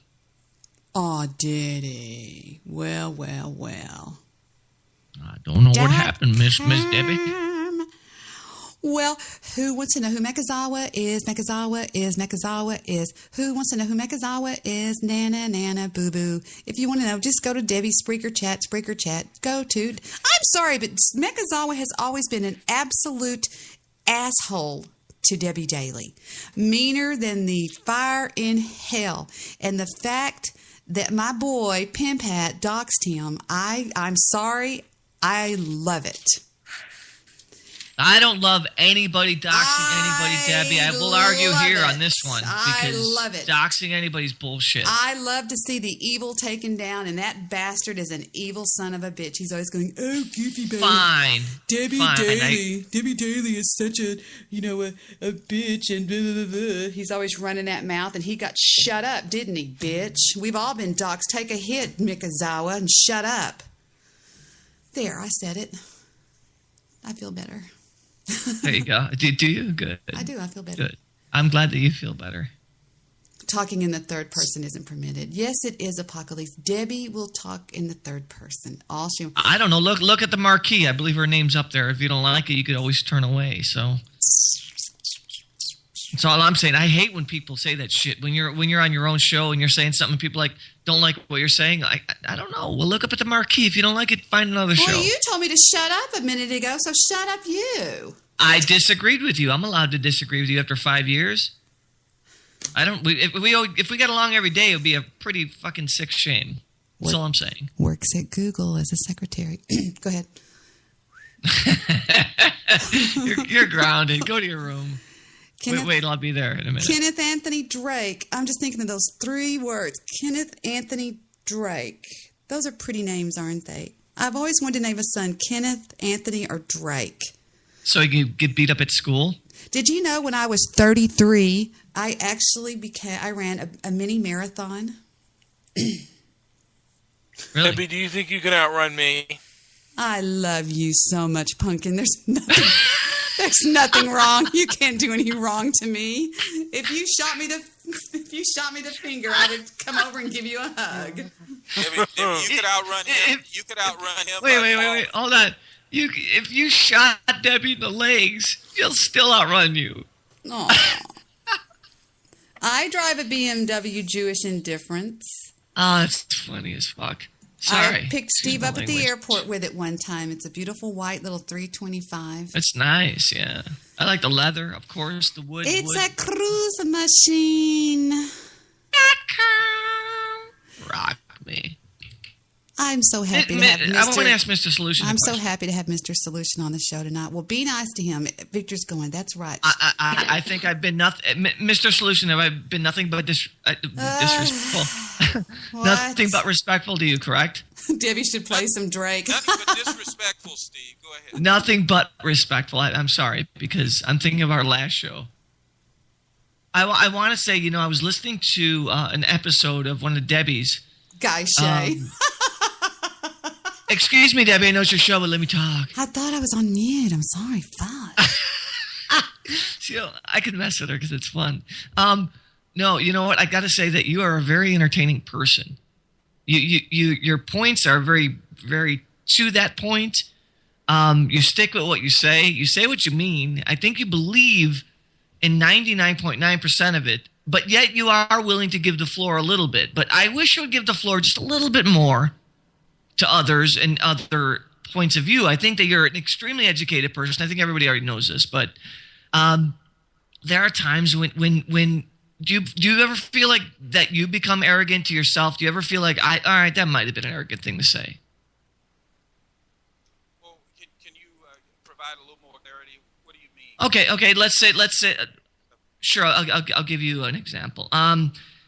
For first thing, you always go to 3M, and that's pretty common. And you go to him and you insult him. Do you ever feel bad for doing that because it's always your target? Do you ever feel like that there's maybe a bigger agenda for you? No, he's inflammatory talk. He is the hate man. He is no white guilt. Actually, vice counterpoints. You see, so, and he does that. He has it. Steve, you don't have your own show. He does. He's narcissistic. Actually, I do. But go ahead. Oh, you have your okay. So he has his own show, Inflammatory Talk. So as I just said, he invites criticism, excoriation, criticism, and so on and so forth. He invites that. He likes. No, you're correct. And you know what? And the next question was going to go to 3M because 3M does the exact same thing to you. So I think it's a love-hate relationship that works out kind of magically because I think both of you get your opinions out and your anger out, and I think the rest of your day is a lot lighter because all the anxiety and anger has been pushed out here. Well, that's not exactly the case with me. I like 3M. I mean, you have to like him. Well, that's your son. You said you love him. Yeah.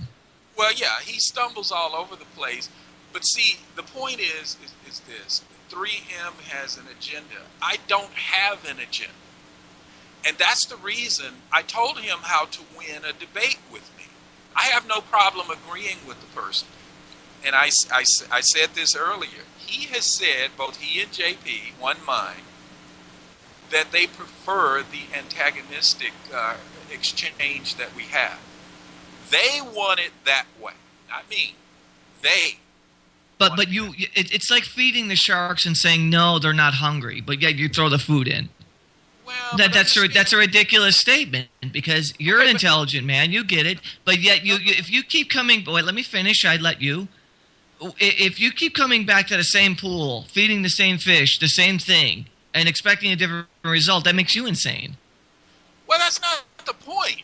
You know, I enjoy the band sometimes, but I'm saying right. Okay. Wait a minute. I don't create it. They do. And you notice JP has slinked out of the room. He's slithered out of the room someplace. He's not saying anything. And I like to get his opinion, even if he doesn't know. And but 3M, you know, tends to be the ringleader, the instigator. And so.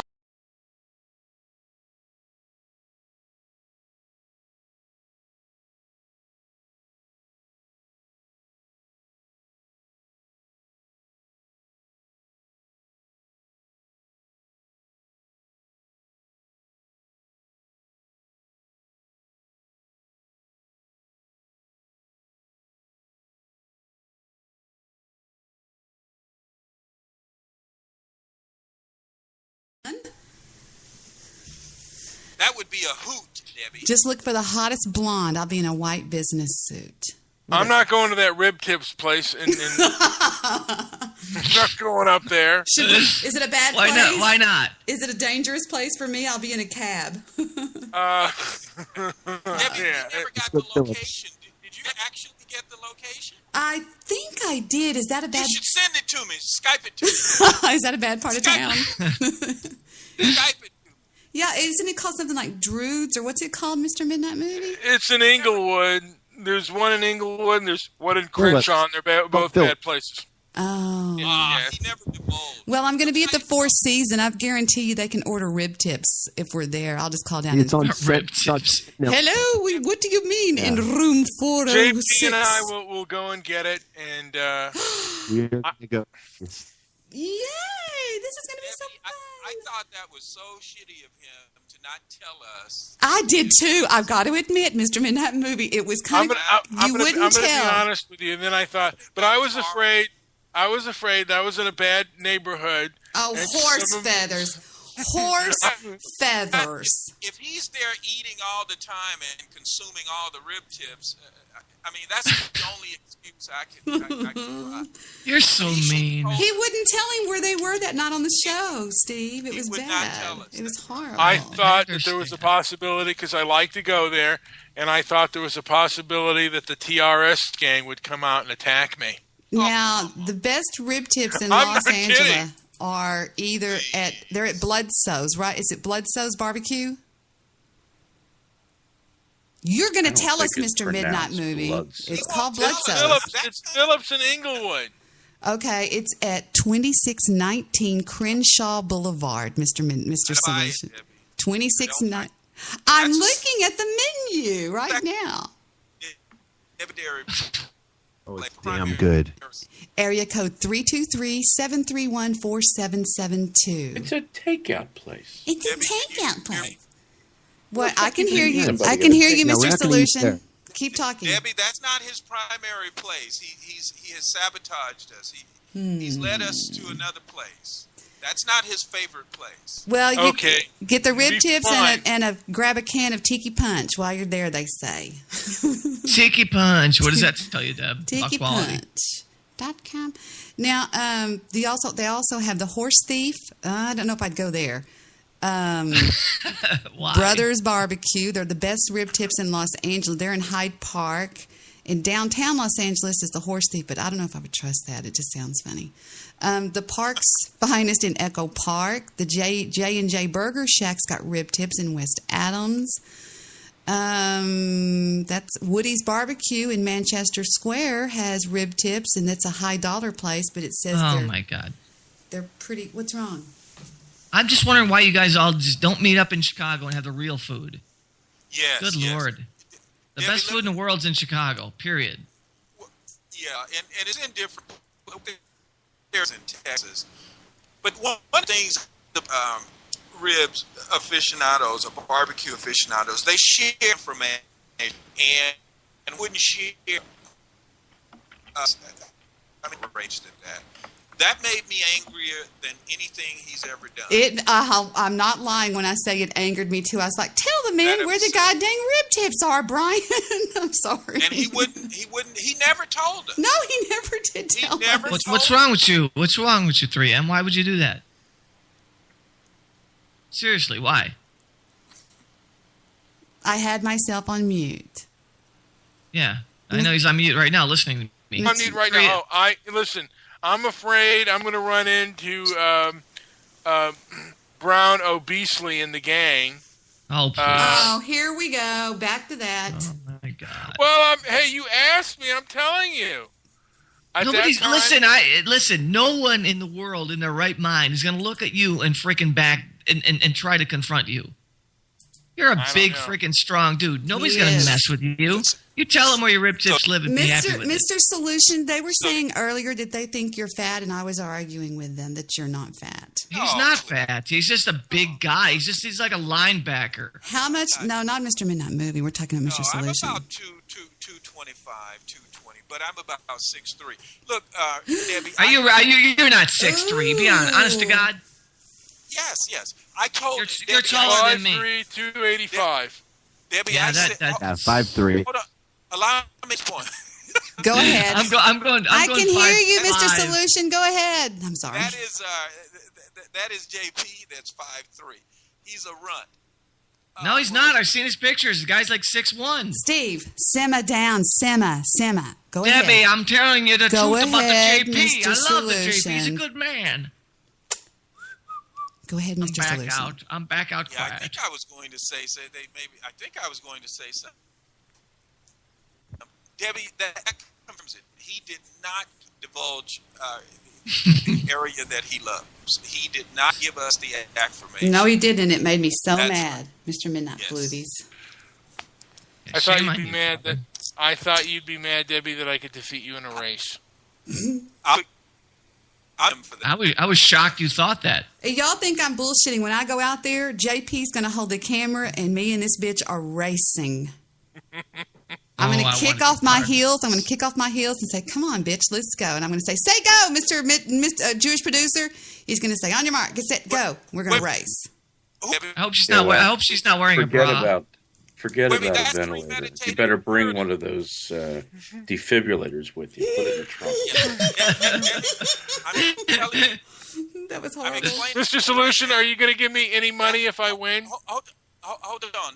Well, of course, something. Give you CPR if you don't win. Debbie, that's premeditated murder. They'll let you choose between what's behind door number 1, 2, or 3. And after I defeat him in a foot race... One will have an entire year's pay. 2 is going to have, I'm not sure what it'll be. And 3, there'll be a bowel movement behind that one. You'll probably have to Mr. Solution, after I defeat Debbie, I'll be coming after you and humiliating you in the foot race, sir. Oh, my God. This is just getting worse. Give me a head start. I'd like to play something. I'm sorry. I would like to play something in honor of Mechazawa. If everybody would please just hold their hats for 1 second. All right. We're going to have everybody please hold your mics and listen to what Debbie has to play right now on 3, 2, 1, and live. Well, it actually hasn't loaded yet, but I'm going to take it over to Chrome. Wait a minute. It's starting to load. Are you going to do it? And we have a commercial first. But the next sound you hear is my dedication to a person that has always given me more grief than many, and that is Mechazawa. May he take it like a bitch, like everybody else has had to, laughing at me getting doxxed, laughing at me posting my docs. Ha, ha, ha, ha, ha, ha. Well, turnabout is fair play, you little bitch boy. And this is Drake from his hit, Started from the Bottom.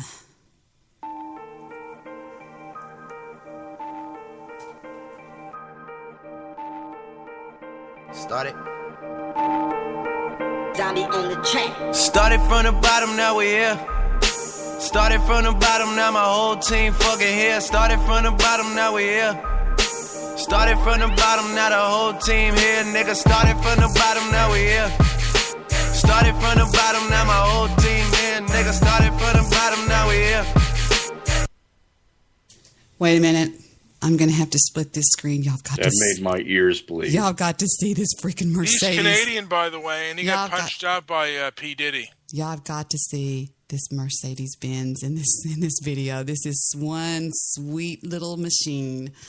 Oh, this machine is so... Started from the bottom, now we're here. Okay, here we go. Take it, Mekazawa, you piece of shit. Look at this Mercedes right here. Started. Started from the bottom, now we here.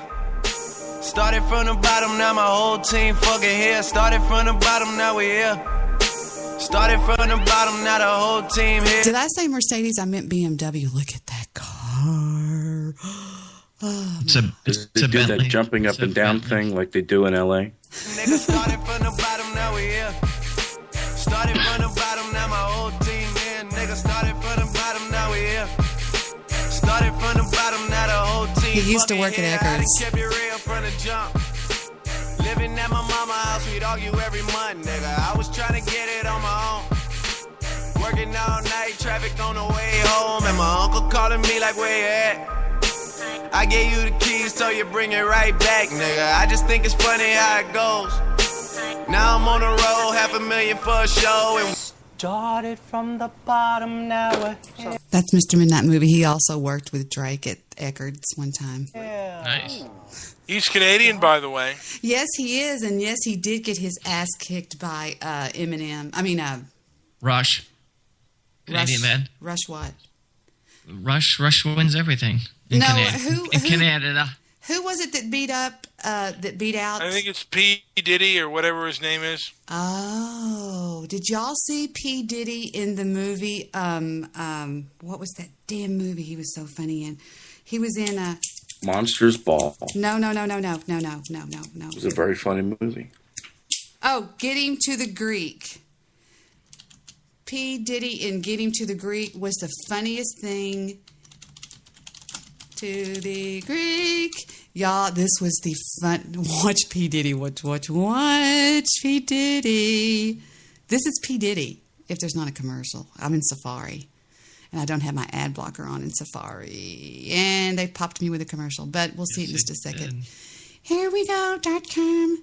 This is the funniest. We laughed our asses off at this. This is P. Diddy in Get Him to the Greek. Y'all think this meeting is for me? No, this meeting is not for me. It's for y'all. See, I'm going to be all right. I'm straight. I got villas in Brazil, Tahiti, East Hampton, West Hampton. Sergio going to be fine. Fuck a recession. I own 20 kookaroos. 21, sir. I own 21 kookaroos. Y'all don't own one kookaroo. Not one. Y'all are fucked. You're fucked. He's not wrong. Everyone loves chicken. I'm doing fine. Please, people, help me help you. Y'all need to come up with some brilliant ideas right now. Who's first? Me first, Sergio. There's this Taiwanese phone company, TEC. It's got great valuation. It's a steal, dude. We buy that shit. Watch this guy. We're not just selling the ringtones. We're selling the fucking hardware, bitch. Does this look like a telephone company to you? We make records here. It's not singular wireless. Anybody here know anything about singular wireless broadband, any of that? Watch the guy in the hoodie. Phone shit? No. Well, you know something. You should. Don't be proud of your ignorance. Now tell me something good. I just discovered the next Alicia Keys. I swear to God above, I can vouch for her. The next Alicia Keys. Yep. What was your last discovery? Chocolate Daddy. I couldn't hear you. What'd you say? Chocolate Daddy. Chocolate Daddy? Yeah, Chocolate motherfucking Daddy. He discovered Chocolate Daddy. How much did Chocolate Daddy sell? 15,000 units. 15,000 units. Proud of every unit. I'm proud of those units. What? I'm telling you, this girl Shut the fuck up. This girl. Don't talk. She got a. I shut the fuck up. 15,000 units. You made me vouch for Chocolate Daddy. 15,000 units. I got 6 fucking kids. You know how much money that is to put them through school? You know how many Air Jordan 6 black kids wear? I'm sorry for my outburst. I'm having a panic attack right now. That's perfect. I'm sorry for my outburst. Wait. Mr. Solution, can I call you Chocolate Daddy? Chocolate Daddy. That's not right, but it's funny. Oh, P. Diddy was so freaking funny in that movie. Oh, God, he was great. I never heard of that movie in my life. But then again, it claims for a lot of them. Get him to the Greek. You miss so many beautiful things in life by not watching movies. Oh, my I gosh. know. I'm out there living. Well, this is pretty fun to watch movies and laugh because they're... That's true. No, I enjoy a good movie. Birdman. I'm looking forward to the next episode we're going to be doing, or not next episode, but soon we'll be doing Gone with the Wind, the entire movie. Yes. That's something great. I mean, that's epic movie right there. I've seen it 140 times. Maybe we should do a script, Deb. I know I'll it grab a character, you grab a character. Line. I know it line by line. Truly, I do. It's sad. I know you do. It sucks. Did everybody drop off the call? What happened? No. I'm here. No. Let's take a roll call. Rush. Nobody? Mr. Solution's there. Just Triple M. What if Mr. Solution said I had myself on mute? There's no way. That'd be awesome. No, it would be like father-son. He shows to still be here. Now, again, I'd like to celebrate the doxing of Mekazawa. Yeah, get it, bitch. I love it. I love to see the evil fall. There's some beauty in watching Hitler get his ass kicked, or watching who's the guy that shot our beloved brother. Why am I drawing a blank here? Kennedy? No. Martin Luther King. Who's that? I loved when that happened to him. It just gave me a great sense of it empowered me to see the evil fall. And that bastard Mekazawa is always going, oh, Goofy Bone, Debbie Daly, she's such an old hag. That old hag. He has talked shit. He was talking shit about me last night on his show. Right, because that's all they have. If that's all they have, let them do it. All it does is promote you. It doesn't hurt you, Debbie. This is the shit that always fucks me up.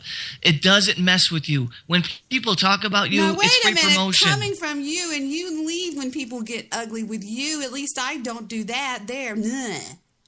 I get that. You're right, because it's not my show. All but I'm if it were my show, it would be different. I'm saying I love the fact that the little bastard got his ass doxxed. I'm sorry. I love it. Take that, little bitch. How do you really feel? I love it. I'll say it again. Take that, you little bitch, Mekazawa, you little pussy. I can't stand that little bastard. And the Jewish producer hates him too. Because he's just got this little mouth on him. He's just a little mouth. He's a little Millie mouth. I just can't stand him. I'm sorry. I just don't like him at all. Just okay. So under your skin pisses you off beyond belief. And when you see that fucker's got to pay for a little bit of it, it upsets. It makes you happy. There's some price No, it back. doesn't make me happy. I love it. I think it's hysterical, and I love it. I love to see evil fall. Anyway, so there you go. No, there's nothing wrong with that. And it's your show, and you should be able to say that. So anybody who doesn't like it, fuck you. You're the only one that interrupted me. I was just making a point. Okay. I think it's very important that your co-host doesn't always agree with you, and you make a point sometimes. And that way you had another voice. Shh. Don't talk. I'm not talking yet. I'm having a panic attack right now. P. Diddy told him to shut the fuck up. P. Diddy plays the most badass role in that movie. Oh, I got to see the movie, actually. It would help. Yeah, you would know the story and the plot and stuff like that. Debbie, did I mention that the race, it's going to be a walking race. It's not a running race. Let's not get insane here. What? Backwards? Not walking, no, but it's you know how you walk. It's and you have to be, it has to be technically correct. So like speed walking. Speed walking, yes. Have you ever done that, Debbie? Do I sound worried? Okay. She has a grandchild. She speed walks all the time. Debbie, when was the last time you actually ran? Let's be honest. Last week. Really? Damn. Back in your face, motherfucker. I'm just kidding. When's the last time you ran, Steve? You know she ran like a girl. With the I hands up. ran this morning. One angry Jew. I run 3 days a week. I was drafted into the Texas Tech University track team. When I went on there, I went to the women's field house, walked in, and there stood about 20 6'3" black women, and I went, wrong. I went over to my uncle's house. He goes, what are you doing over here? I thought you were going out for track today. And I said, there was these big girls there, and they looked so mean. And they were just like going, who is this little white girl? And I was like, I can't do this. I can't do this. Girls who run are never fun. They always have yeast infections. They had, would you shut up? They had their What kind legs. of nonsense is that? Mr. Midnight Movie, their Yeah, legs were as tall as depends. me. Their legs were as tall as me. Their legs were as tall as I was. That's pretty sexy, sorry. Now, what percent of the boys could you outrun? Like, did you outrun the boy? Like, Okay, that's a good question. In my high school, the last day of school, not grade school, but in high school, we were having a race off down at the boys' field house, and they called me out of 7th period, and I went down there, and they were racing girls against girls and boys against boys, and then they got down to the fastest girl versus the fastest boy. I was pitted against Jay Glover, the fastest boy in the 100-yard dash, and he kicked my ass. But I won all over the whole school as the fastest girl. That's fact. Very nice. Very good. Very good. My father was a state sprinter. My father won the Texas. He was the #1 sprinter in the state of Texas. I get it. I got legs. I got real long, strong legs. So did you outrun, did you ever go on a date and, have a foot race against a guy and beat the shit out of him and he never called you back? I don't think so. Why would you do that on a date? That's an odd thing to say. You know why he's used to his girls running from him? Yeah. So if someone like me snatched your purse, you could probably catch up with him with your gun. Well, my gun's actually in my purse, so I don't know about that. Oh, shit. You'd probably say, fuck it, I don't want to even catch up to you. Exactly. It's in a hidden compartment, though, I'll tell you that. It's in a side compartment that nobody knows about. I slip my hand down in there as if to be getting my money, to give him all my money, and I shoot him in the fucking face. There you go. Just like on Gone with the Wind. Remember when she shot that guy in the face? If he bleeds in the yard, we can't hide it.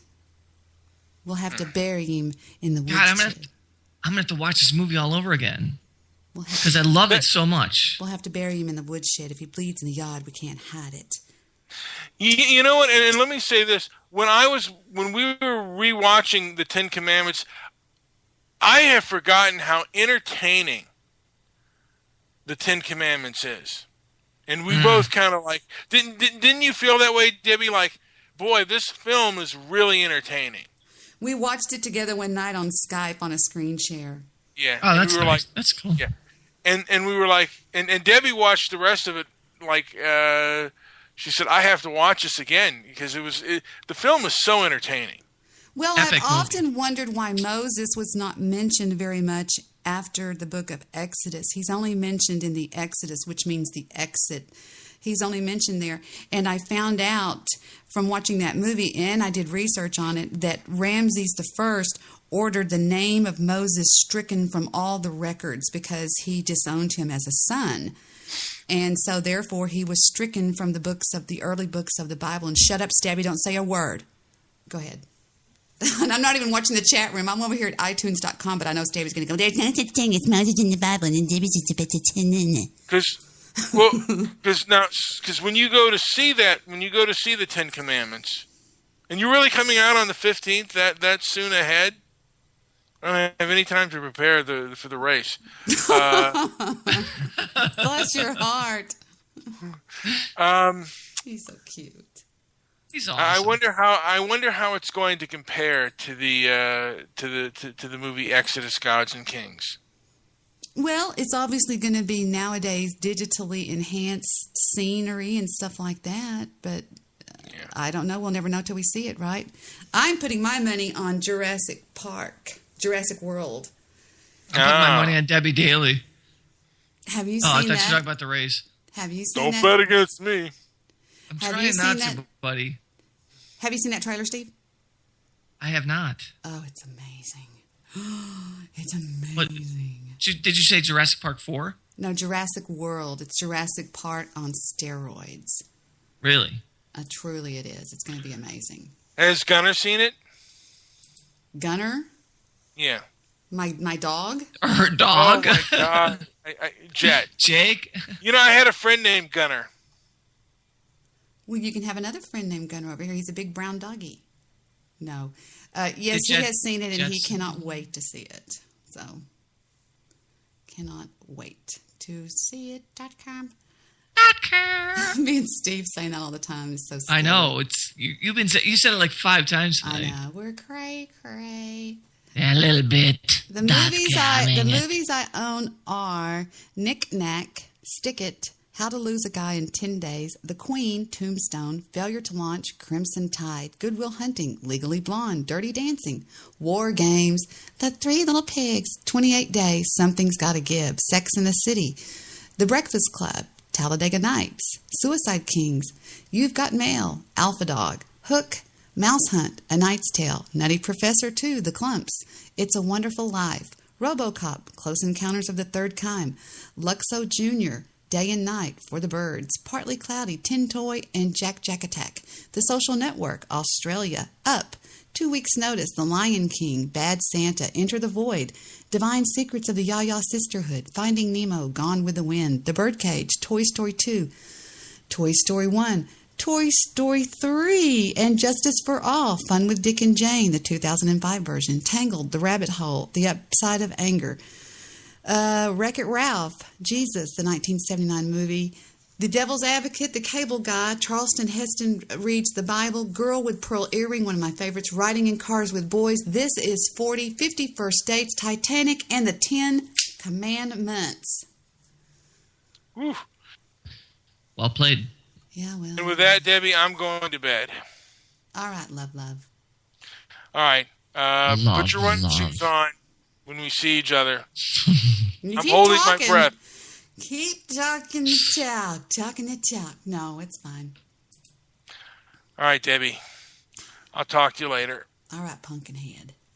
Bye-bye. Bye-bye. Bye, Lemon Drop Lips. Lemon Drop Lips.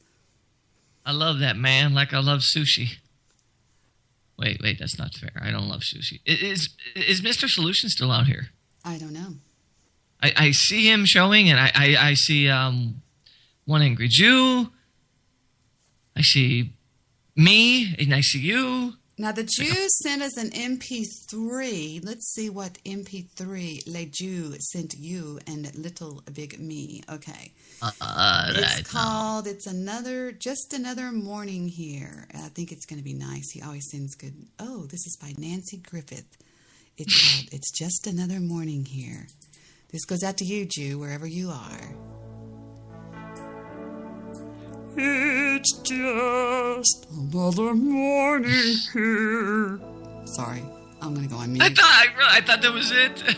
No. Mute your microphone, please. Thank you. I sorry.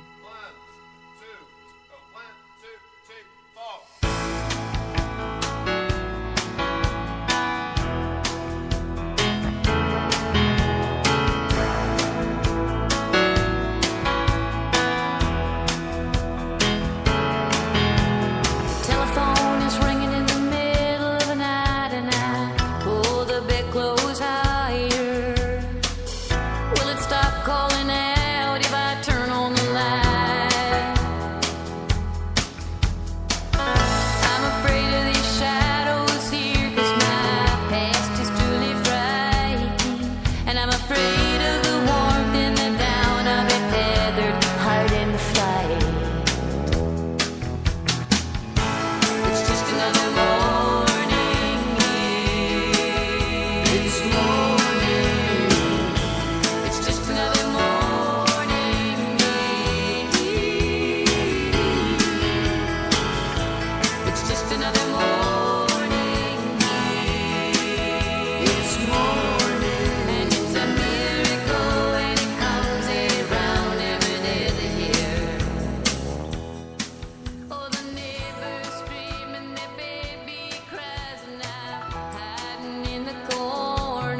Jew dates this person.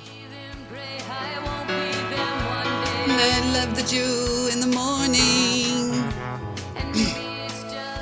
That's beautiful. That is so beautiful. I love that sound. Make it or break it. I say makeit.com.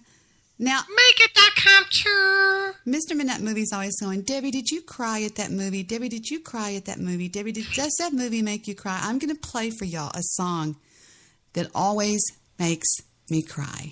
Okay? Take a listen to this song. All right. Wait a minute. Uno momento, por favor. And the reason why this song makes me cry is my daughter. It's not That's My Daughter in the Water, but it's pretty much like that. It's called, well, just take a listen. She showed it to me one time when her heart was breaking, when a boyfriend of hers broke up with her. Take a listen to this, and it's just, this is hard for me to get through. It's really tough. Take a listen. No, I can't take one more step towards you, 'cause all that's waiting is regret. And don't you know I'm not your ghost anymore? You lost the love I loved the most. I learned to live half alive, and now you want me one more time. And who do you think you are, running around leaving scars, collecting a jar of hearts and tearing love apart? You're gonna catch a cold from the ice inside your soul, so don't come back for me. Who do you think you are? I hear you're asking all around if I am anywhere to be found, but I have grown too strong to ever fall back in your arms. And I learned to live half alive, and now you want me one more time. And who do you think you are, running around leaving scars, collecting your jar of hearts and tearing love apart? You're gonna catch a cold from the ice inside your soul, so don't come back for me. Who do you think you are? It took so long just to feel I love this bridge. alright. Remember how to put back the light in my eyes. I wish I had missed the first time that we kissed, 'cause you broke all your promises. That's sad. And now you're back. You don't get to Watch her go up a complete octave right here. Who do you think you are, running around leaving scars, collecting your jar of hearts and tearing love apart? You're gonna catch a cold from the ice inside. It was the father of Jet. So don't come back for me. Don't come back at all. And who do you think you are, running around leaving scars? One more. Collecting your jar of hearts. One more. Tearing love apart. You're gonna catch a cold from the ice inside your soul. One more. Don't come back for me.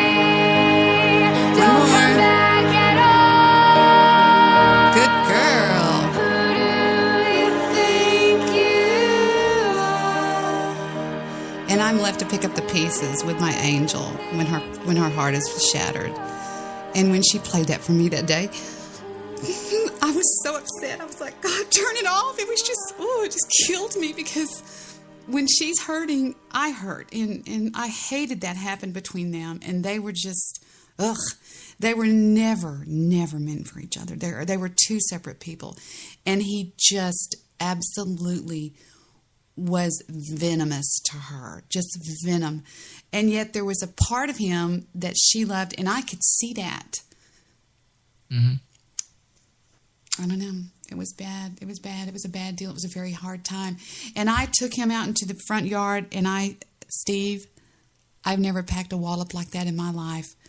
I said, go ahead, call 911. And I took my right hand and I went, bam! And I knocked that cell phone out of his hand. I said, get the fuck off of my property, and don't you ever show your face here again.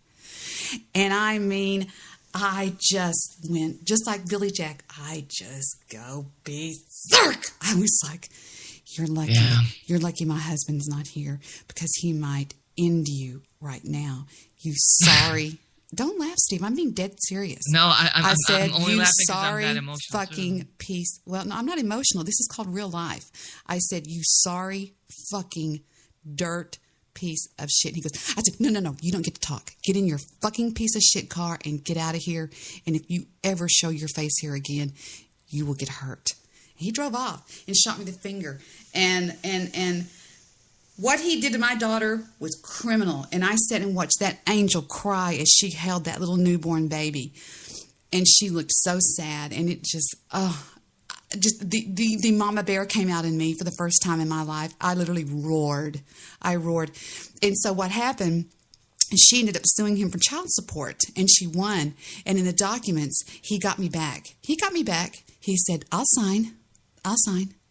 But I want you to write in the bottom of that thing that your mother is not allowed to be alone with Jet. And she goes, I can't do that. My mother keeps Jet full time. I don't care.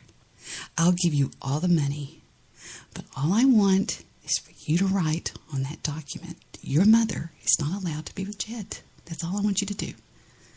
So she calls me and I said, just sign it, write it, sign it, and then take the check and run. She got a $16,000 check, but she had to write on the document, not Debbie Daly, but she's not allowed to be with Jet. Well, I keep Jet full time, as we all know, and Jet loves me more than anybody. He's like, he cries, I want to go to Minka's. You know, I'm his favorite person in the whole world. But just to get me, so he got me back. There's no doubt. He got me back in a very small way, but he did get me back. And I've always given the devil their due. And he got me back because he forced her to write on that document that Debbie Montoya, the maternal grandmother, is not allowed to be alone with Jet. And that was only, and Heather has come on the show and said he did it just to hold her hostage. She felt like she was being held hostage that day. The attorney said, let's just do it. That was the only stipulation he had, because he had not paid her child support for 2 years. No, excuse me, for a year. And she had found a way to get to some of his money. And he did owe that to her, because they had talked about it. They had gotten engaged. They had gone through with the wedding ceremony, and she was only going to have the baby because, you know, it was just a really serious situation. There's a whole lot more dynamics to it than what appears on the screen here. But Of course. But I'll never forget the day, not long after that had happened. We were in her car, and she's like going, oh, Mom. And she gets out her iPod, and she plugs it into the stereo system, and she goes, you got to hear this song. It reminds me so much of blah, blah, blah, blah, blah. And when she played that, and I was just like, oh, my God, it just broke my heart. So that is one song I can never hardly listen to. So I don't know why. The reason why is I ran into it on iTunes.com. So... Yeah, you know, and it makes sense, and that just shows the combination and the love that you two have and you share, you and your daughter. That you're whatever hurts her hurts you, and whatever hurts you hurts her, and that's what happens with. She's gone up against her father. She has stood straight up in his face and said, "If I hear you talk to her like that again, she's just because he's smart mouthed me. We have each other's backs a lot, and we're always in conversation. She's always right here. That thing's been viewed 141 million times. Wow. And that's just by me. That song. You have it on loop? High speed loop? No, I love that song. In fact, if you notice in the chat, I put great song because it really is an absolutely beautiful ballad. And it's also got the vocals, 5 octaves. Yeah, it doesn't miss on any level. It's a gorgeous song. Which means I think that's one of our number one connections is music. So I get emotional when I hear that is when you tell the story first. The funny thing about it is that she's got a song that's been 230 million views, which was actually set to be the song that is sung during her up and coming wedding, if she has it, which is by the same artist called 1,000 Years. Take a listen to some of this. I won't play the whole thing. This is gorgeous. This is also, this little girl wrote it, produced it, the music, everything. This girl's talented. Christina Perry's her name. She's kind of not real popular, but take a listen. Heart beats fast, colors and promises. How to be brave? How can I love when I'm afraid to fall? But watching you stand alone, all of my doubt suddenly goes away somehow. One step closer. I have died every day waiting for you, darling. Don't be afraid. I have loved you for 1,000 years. I love you for 1,000 more.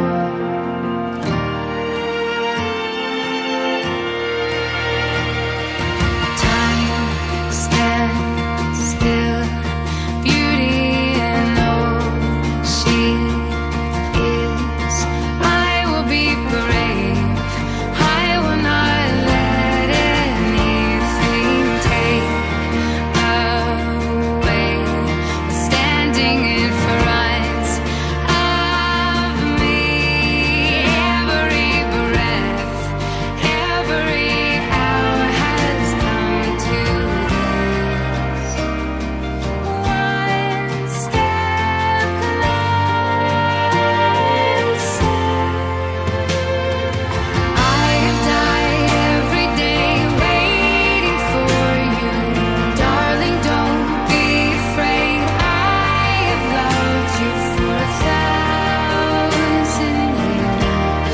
I love you for 1,000 more. And all along I believed I would find you. Time has brought your heart to me. I have loved you for 1,000 years. I love you for 1,000 more. From the Twilight Saga, it was played. Actually, that's 1,000 candles that are burning by her in that video. It's a beautiful video. It's from she has a beautiful voice, incredible voice. It's also probably been played in about 1 million weddings. So tells the story of a girl who's been waiting on a guy, and it's actually set in a wedding, but it's a beautiful song. So there you go. I like now you know a little bit of secret about Debbie's. I love Christina Perry, thanks to the love of my angel over there. It's kind of amazing how your kids could bring you to something new and open your mind to something different. And my daughter does it all the time. She always brings me music as well. I came to the rescue I'm today. like, wow. Of my angel baby. He goes on the text message. I love reading my text messages. He goes, "Hey, Mom." He always goes, "Hey, Mom." I go, "Yes." And he goes, "Can I show you something that happened to me at work today?" And I said, "Of course you can, baby. What's up?" And he sends me this piece of paper that says, He goes, what WTF does this mean? And it really kind of looked bad because it says on his thing, it says that he wasn't paid for, but the remarks say right here, not paid, doesn't get paid for, but Caitlin does, ha ha ha. And so I said, I ripped off my shirt and there came the big S. He goes, I don't think that's who even handles the checks. Can you read that spiteful message that she put, Mom? I said, don't worry, I'm already on it. So I sent a letter that said .com. Wait. Let me see if it'll work. Okay, I sent an email that says to Carrie F. Wait a minute. Batman.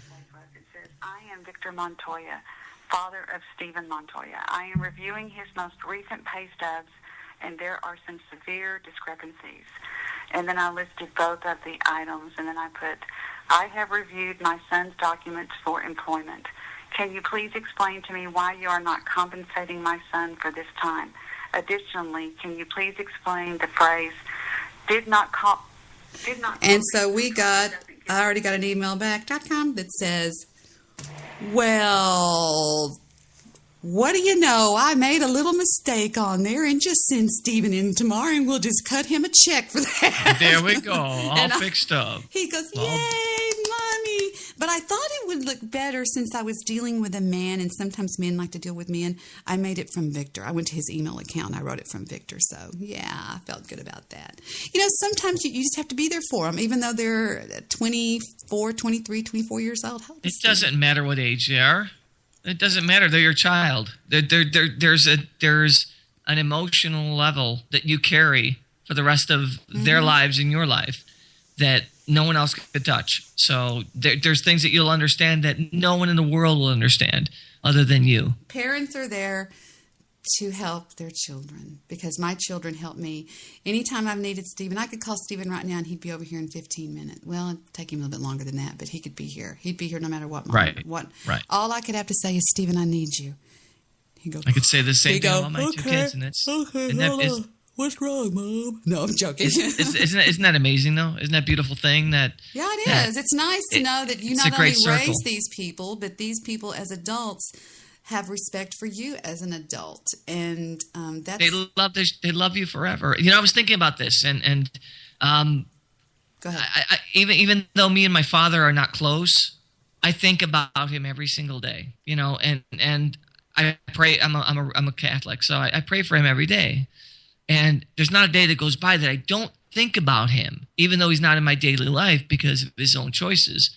And I wonder, and I sat there with a weird smile on my face, you know, just thinking, wow, my kids must think that about me. You know, they must think about me every day, or at one point they will, you know. And that's the power of being a parent and showing your kids the right way and showing them that you love them every day really it pays off dividends that are just amazing. And it's not like paying something like a bill, but it's such a beautiful, powerful thing to be a parent. What a blessing. Yes, it is. It really is. It's I didn't see these messages from Heather. Hold on just a second.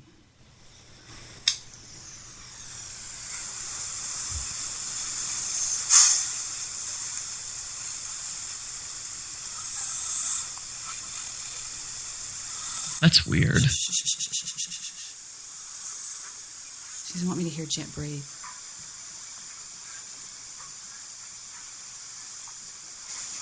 She goes, Mom, he's so sick. Hold on. It's 9:30. Okay, hold on. Let me type her back. Okay.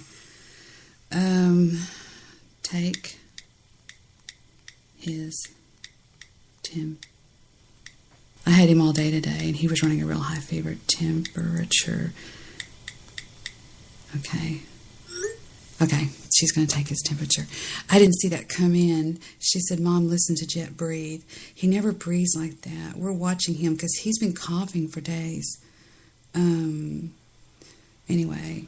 Yeah, she's... What, you? I've been coughing for 2 weeks. Really? What is it? What's going on? I don't know, but I'm on antibiotics. This is the longest I've been on antibiotics before it starts to improve.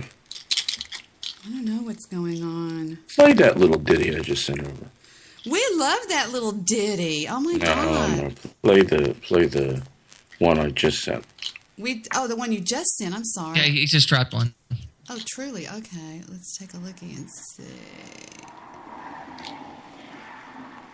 Mr. Jew, this is gonna be tacky. I can tell. Jewish producer said he grew 4 vaginas listening to Christina Perry. Shut up, Jewish producer. He's hysterical, man. I love that guy. Shut up. Grew 4 vaginas. Okay, let's see what we got. This is called All Facts. Would you physically abuse a child? Oh, me. Here we go. Quiet on the set. This is a take. If his 7-year-old son were to confront you in real life, would you have a fist fight with his 7-year-old? Yes, I would. But why would you abuse a child? Because it's me. It's who I am. Jew, did you splice that? Jew, did you splice that? I think the laughter is an answer. So what? I love seeing evil fall. How long were you working on that while we were on the show? No. It's brand new. Oh, God, I love it. One night I told Mr. Midnight Movie, I said, Mr. Midnight Movie, what was it I said, do you have sex with children? He goes, no, I don't have sex with children. I took it over to Audacity and I took out the no, I don't. And he goes, I have sex with children. How horrible. Oh, no. Shame on people. This one I got to hear. This is called Put His 7-year-old Son on the Line and I Will Cuss Him Out. Jew. I don't care. He's horrible. All facts, he really is. He's a very mean person. Now, this one is called If I Ever Have a Conversation with One Angry Jew's Son, I Will Attack Him. Hold on. Let's take a listen to this one. Not spliced, taken straight from the audio. If I ever have a conversation with one angry son, I will attack his son.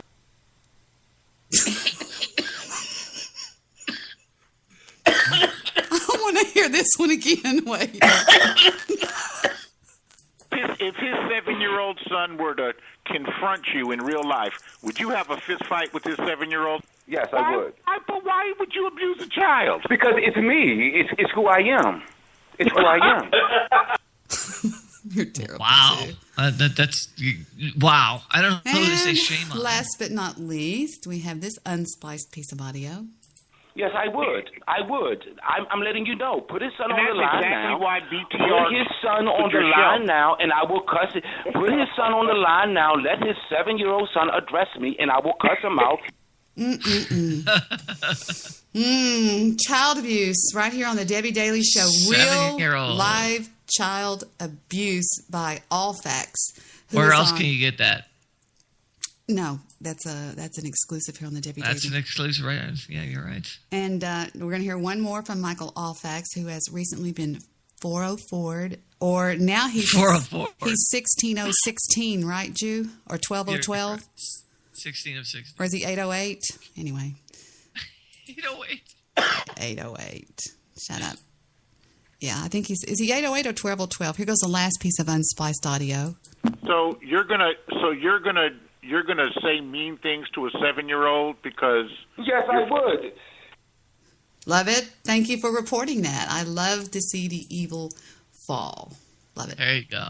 All right. Jewish producer, shut up. Quit saying mean things about my beautiful love songs that I play, you mullet. He grew 4 vaginas during the Christina Perry song. Shut up. I grew 1, but I used it, so I don't know if that's bad or good. I don't know. It didn't sound that great. That's a pretty song. No, listen. In all fairness, that was a beautiful song. And he who likes obscure melodies and tonality in a song, that song had that. So I've been meaning to ask you, is tonality a real word? Of course it is. Tonality. So listen right here. Ready? Did you hear that? That was you hitting the desk. That's correct. That's tone. All right, so that's I would noise. No, it's not. Okay, she goes those on. are all of those are tones. Okay, now each I one will higher, say higher, this. lower. The other day I was listening to a replay of us on the show, There is a word called tonality, and it says, the character of a piece of music is determined by the key in which it is played or the relationship between it and Steve Rush. No, I'm joking. And you played your own rendition of Wipeout. And now let me finish. I must say that as much as sometimes Rush bothers me about Rush, it was pretty awesome to listen to you play. You actually nailed Wipeout like a bitch. Well, it was a live version you were playing. Yes. You made Wipeout your bitch. There's no doubt about it. I'll do it live right now. Put it on the real version. No. Hold on. But thank you. Okay, that's we just got a report. His temperature has rocked in at 98.7. Let me say excellent. That's nothing. That's fine. Okay, let me say excellent. EXCELLE. All right, I just gave you 2. Did you really? Okay, hold on. You really what? I just gave you 2 songs. It's a song? Oh, yeah. No, it's not. Wait. Oh, yeah. It is? Can I send you songs, Debbie? No. That other one was nice. We really liked that a lot. I'm going to outdo myself on this one. That one was really nice, though, the one that I played earlier. But anyway, getting back to Steve playing Wipeout, take a listen to what No. Play my song first. It's not downloaded yet. Shut. Hush. Let me tell you a little story about a man named... Shh. Anyway. Don't do it. Don't do it. It's downloading while I right in here where me and Steve are. Steve, put that down. No, somebody drank out of that earlier, Steve. I like cooties. So coming from the request line, here we have the long version of Slow Ride by Foghat. That's not it. Take it away, Foghat. Oh, I don't know what it is. That's the way it seems. What big eyes. Stop. Okay, when the solo hits, but it'll be a different time. Okay, listen to Steve right here. I'm telling him. I'm trying to tell him to play the son of a bitch. All right. Tell Steve I said to do the goddamn thing. You heard him. All right, here we go. Okay, check Steve out.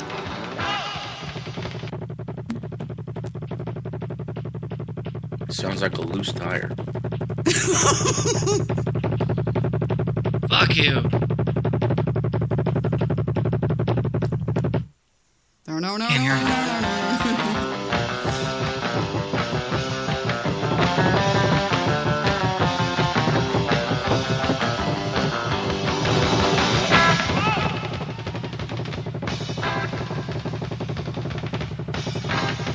Listen to Steve.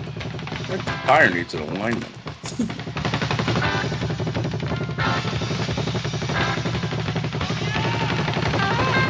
So anyway, I thought that was pretty badass. When I heard it, I thought, man, I forgot about you doing that. That was pretty cool. So, well, what was weird about it was that you played the live version of Wipeout, which I've never heard in my life. Yeah. So if it was a studio version, it would have been kind of weird because it's, Now you're going to get me in trouble. This is Andrea Bocelli, and Sissy wants to go see him. Oh, no, I didn't get those. Yeah, you trouble-making guy. That's a Jew. I didn't get those tickets yet. I'm going to get in trouble. Okay, here we go with Andrea Bocelli singing. Which one are you going to play? Y Será a September. Start with that. Okay, this is going to be pretty, I know. No, you bet your ass. Don't listen, Sissy.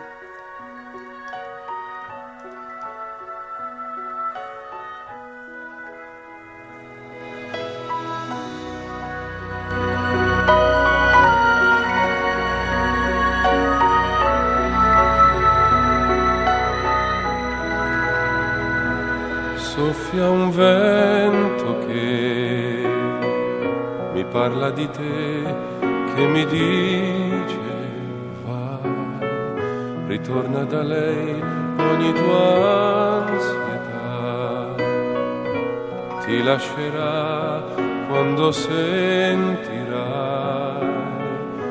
le mani sue cercare le tue, l'amore è un viaggio dentro. Dire tu non puoi dove arriverai e così mi spinge il vento.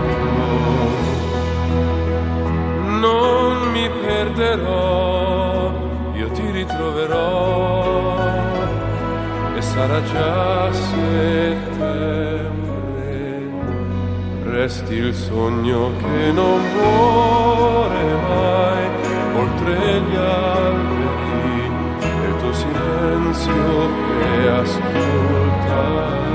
Qualcuno mi cercherà, non sarai che tu, solamente tu, ne son sicuro.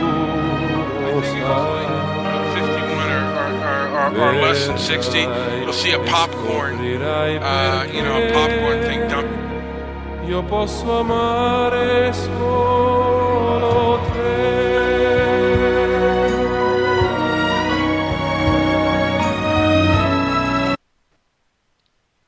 Lovely. He made fun of Wipeout.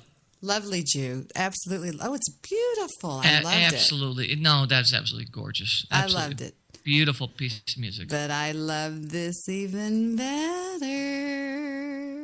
If his 7-year-old son were to confront you in real life, would you have a fist fight with his 7-year-old? Yes, I would. But why would you abuse a child? Because it's me. It's who I am. It's who I am. Michael Alfax has been 16016. 4x 404 and still going strong. God damn it, I'm going to get back on there and talk shit about the Jew son if it kills him. And it might kill him. So anyway, we love you, Jew. We may be the only people in the world, but we love you. I love you. I hope you don't take it funny, but I love you. You're a good guy. Very funny. Very funny human. I damn sure wouldn't say he's a good guy, but I love him because of he's mean. I love the fact that he's come up against me and he rustled my jimmies a little bit. He's like a brick wall of well, dispute. I give props to anybody that can rustle my jimmies, which is not Stabby McHugs. And .com. Yeah. But I don't like liars, and the Jew has never told a lie. Well, not tonight. Not tonight so far. That was beautiful, Jew. I've got that on my hard drive now. Thank you. I'll listen to that while I'm mopping and cleaning and dancing around, cleaning Victor's life up. Love you, baby. Take and get another. Honey, are you going to take me and Sissy to see Andrew Bocelli for Christmas.com? It's a singer that's blind that goes, I was going to know what notes to sing. I hate men. I'll just get 2 tickets and me and the angel will go down there in the bad part of town and risk getting murdered because you were going to make a smarty pants remark. I hate men. That's great, Deb.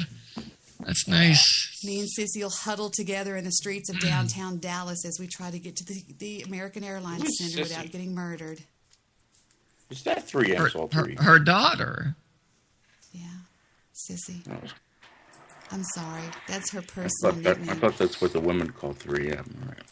No. They may. We don't know that for sure. Happy Niggers Day. Apocalypse? Come on, dude. Really? Seriously? I'm half nigger. I would not appreciate that. Hey, Barco says, isn't the first business day of the month when EBTs get charged and welfare payments go out? That could be Niggers Day. Why are y'all saying that in my chat room? Because they have so much time. That's mean. That's mean. It's funny, though. They killed Kenny. God damn it. Y'all are getting me stuck on... Y'all, I'm reading the chat room right now. What's with the crystals? Is that some D&D thing? You should ask how many crystals does he own. Sage and terminal unemployment. Oh, that's back when I was reading that thing. I'm going to go outside and call the first 3 black people I see good niggers if Debbie doesn't stop this. What are you talking about? Way to get shot. It must be Apocalypse. Screenshot that. RD stands for a new episode. RD stands for racist dick, says Apocalypse. Look at these horrible men in my chat room, Victor. Look, happy niggers. Apocalypse is not a bad guy. Or did he become one in the last week? I'm trying to keep up with these guys. He's a bad guy. I think he may have a point. Well, go ahead and cut your hair. It looks horrible. Sorry. Yeah, you look like shit. Now he thinks we're going to go to Andrew Bocelli. Why is MMM still tweeting? I thought he was sleeping. He tweets in his sleep. They're called sweet sleep tweets. He must. Yeah. What's wrong with that? They're dream suites. I've done it before. I tweeted Debbie in my sleep. What song is it where that girl goes, I don't think you unworthy. I need a moment to deliberate. That would be, oh, good God, I hate being so fucking out of it. God, her name's on my tongue. But not her look. What's her name? Go ahead. Say something. Unworthy. I need a moment to deliberate. Alanis Morissette. Alanis Morissette? Yeah, that's what that's song her is name. that? Oh, it's Uninvited. Uninvited. That's you got it. I knew that. No, you didn't. I think this is. No, I didn't say knew that. So shut up your mouth with your words and your things. I love Sandy. this song. This song is Sandy. Where are you, Sandy? I miss you, Sandy. It's getting so dry. Danny, I went to Australia. Like anyone would, I'm going to tell y'all the story behind this song. Heather goes, Mom, don't just play the song. When I was counseling young kids from high school, there was a kid named, well, I won't give you his name because the BWC will swat him. No, I'm joking. Bob. Hold on. His name was Jay. Okay? And he was cute. He was as guys go, he was a cute kid. And he developed one of those young boy to the older woman crushes on me. I mean, he used to, I think your mom is so hot. And Steve would go, fuck off, man. That's my fucking mom. And he would say all these things. And one time, I got to tell you what happened. One time when his mom dropped him off at the office where we were doing counseling, and I counseled about, 20 kids. He came in there and he goes, Deb, can you take me home? And he goes, it's okay, Mom, she can drop me off. I went to drop him off about 6:30 that night. And when he turned to get out of the car, it was at a really pretty house. He turned to get out of the car, and I'll never forget, he looked at me and he goes, I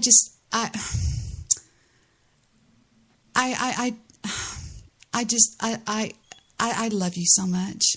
I said, well, I love you too. You're so sweet. He goes, no, I really do. I think I'm like in love with you. And I said, sweetie, darling, you're a young boy. I said, I think that's very flattering, but as the song says, you're uninvited. And he just started laughing, and I'll never forget that. And it was right around the time this song came out, and this song reminds me so much of when that happened. So anyway, and actually I played it that night. The day it happened, I was on Blog Talk Radio. Shut up. I was on Blog Talk Radio. Really? I told him about it, and I played the song that night. your fascination with me, like any hot-blooded woman, I have simply wanted an object to crave. But you're not alone. You're uninvited, an unfortunate slide.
You like that song too?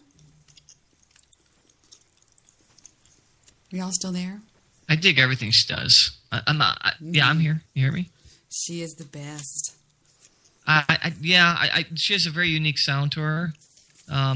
She does that very, very high pitch, which I love, and that whiny sound, which I know JP cannot stand her at all. He hates her. JP hates everybody. He hates growing I find a lot of her songs to be good. You don't like it either, then? I said he hates growing vaginas. He's got a thing against it.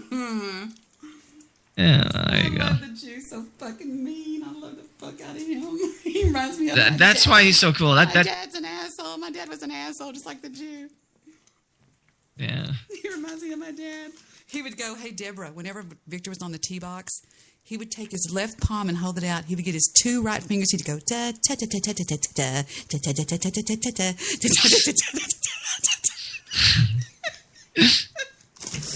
Dork. You're such a dork. The Mexican hat dance. Daddy, you're so fucking mean. Do you get it? Do you get it, One Angry Jew? It's a funny joke. Fucking laugh. If I laugh, I cough. No, don't laugh. Oh, no, don't cough. Then don't laugh. Don't be happy. Stop being happy. It's not good for you, obviously. I'm coloring a picture for my son for Christmas that I drew, and it's so cute. If I can find my webcam, I'm going to show y'all the picture. It's really cute. It's so cute. Oh, my God. So cute. Really? Seriously? Is that where you're going to go with this? Heather and her best friend, always, anytime they see a guy that's cute, they always go, "He's cute. He's cute. He's cute." Anyway. Yeah. And I'm using Ticonderoga writing colored pencils, which are from France, Ticonderoga. Very nice. Well, Kitty, Stephen put up a Christmas tree. It's the ugliest Christmas tree you've ever seen in your fucking life. And it's got half of one kind of tree and half of another kind of tree. I don't know how to fucking put it together. It's a hybrid. And he puts all these balls and shit on there. Well, Kitty, Stephen has a cat named Kitty.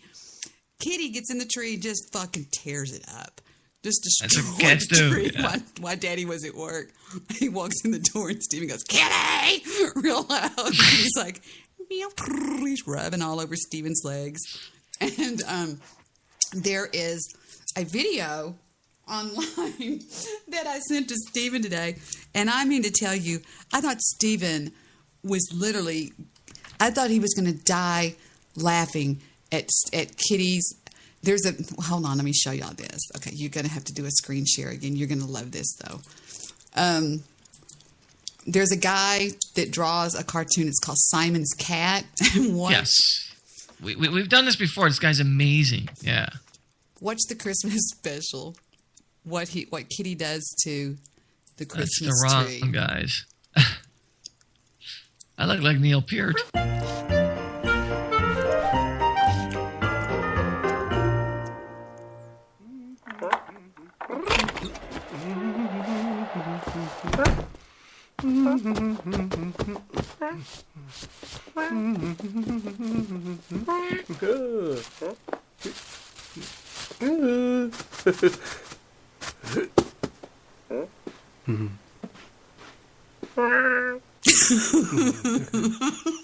Always wants food. Cat always wants food. I'm gonna drop this in my my Spreaker chat room. See, it's catnip, and it's like marijuana to them. It's weed. It's weed to a cat. Yeah.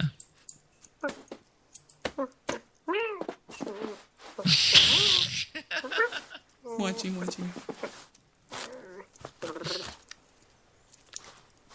It's like, what the?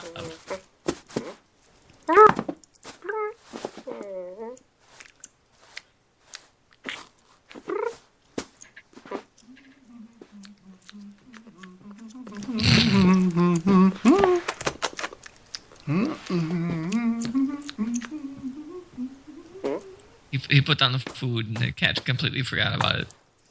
Watch him go.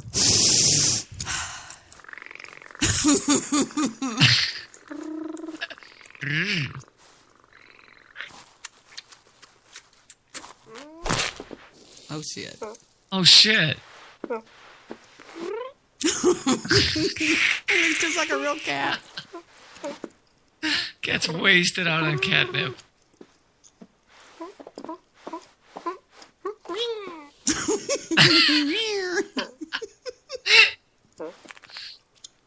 Oh, that's hysterical.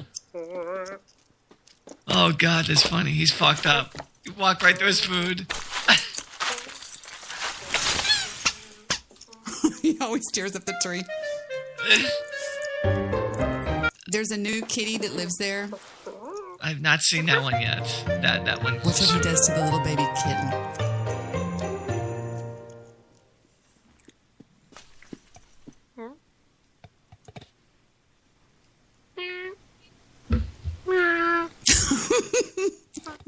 He tells it to feed him.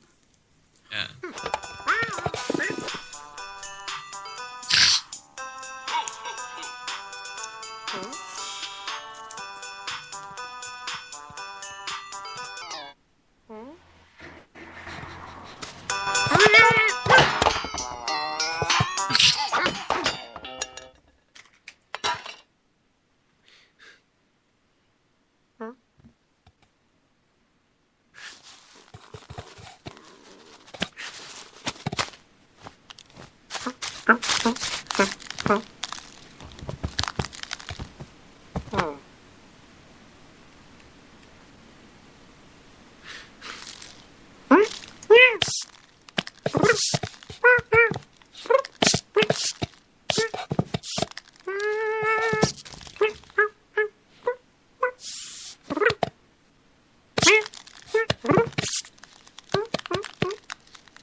Okay, now here comes the kitten. The new kitten that they got.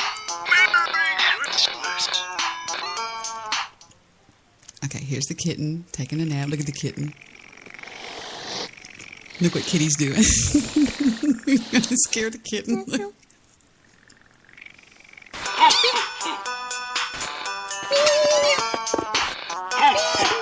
Watch Kitty right here. Watch right here.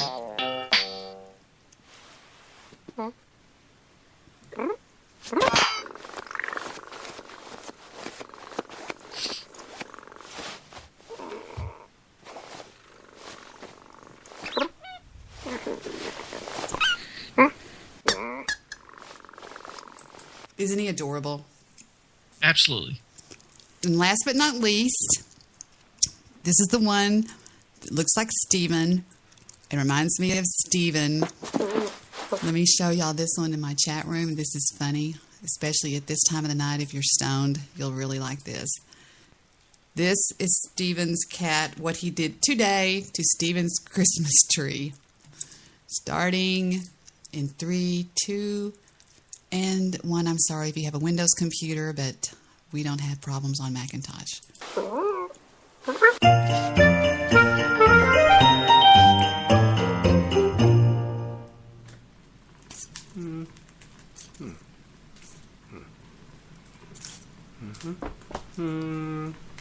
Ah.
Here comes Steven.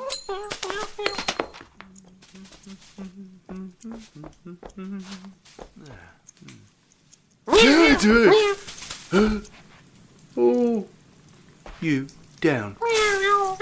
Down. Down.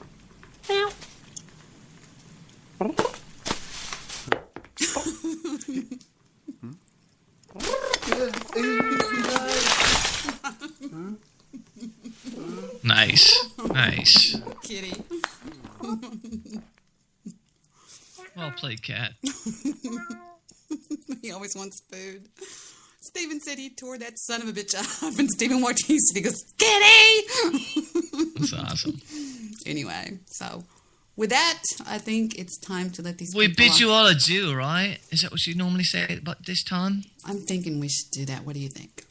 I think it's about time to say goodnight.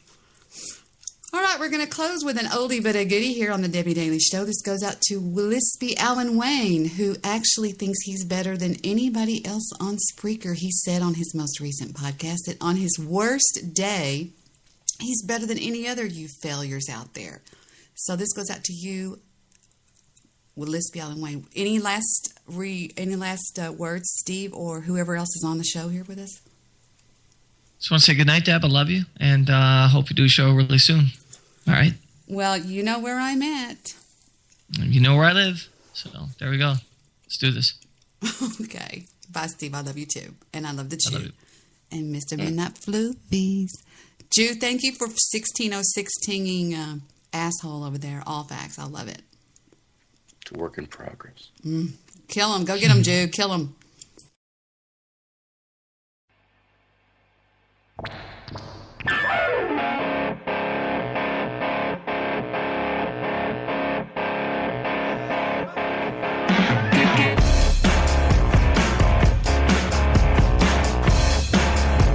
The Debbie Daily Show. The Debbie Daily Show. The Debbie Daily Show. The Debbie Daily Show. The Debbie Daily Show. The Debbie Daily Show. Tell you, don't worry about me. It's always great when people are talking about you, because when they're talking about you, they're worried about you.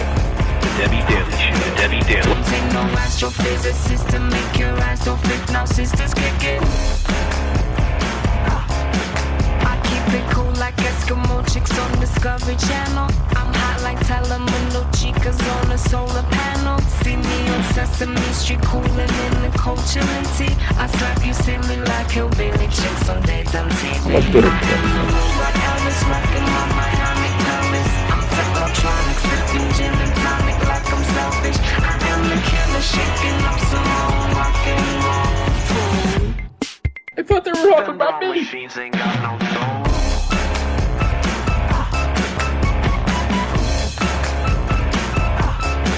I'm not a rocket scientist. I rock the house and sign the tits and that's it.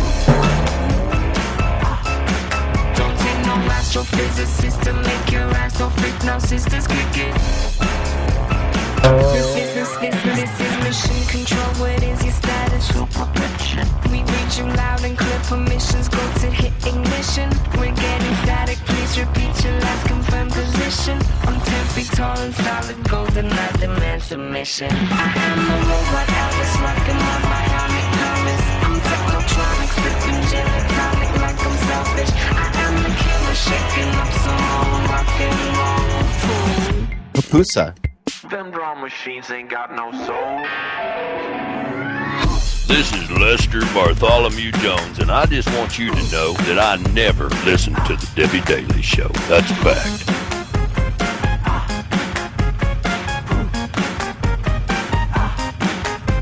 Papusa. Papusa. Papusa. Papusa. Papusa.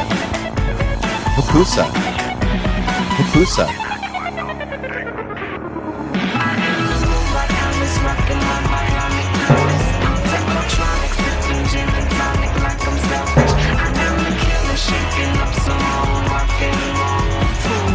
Talk about me.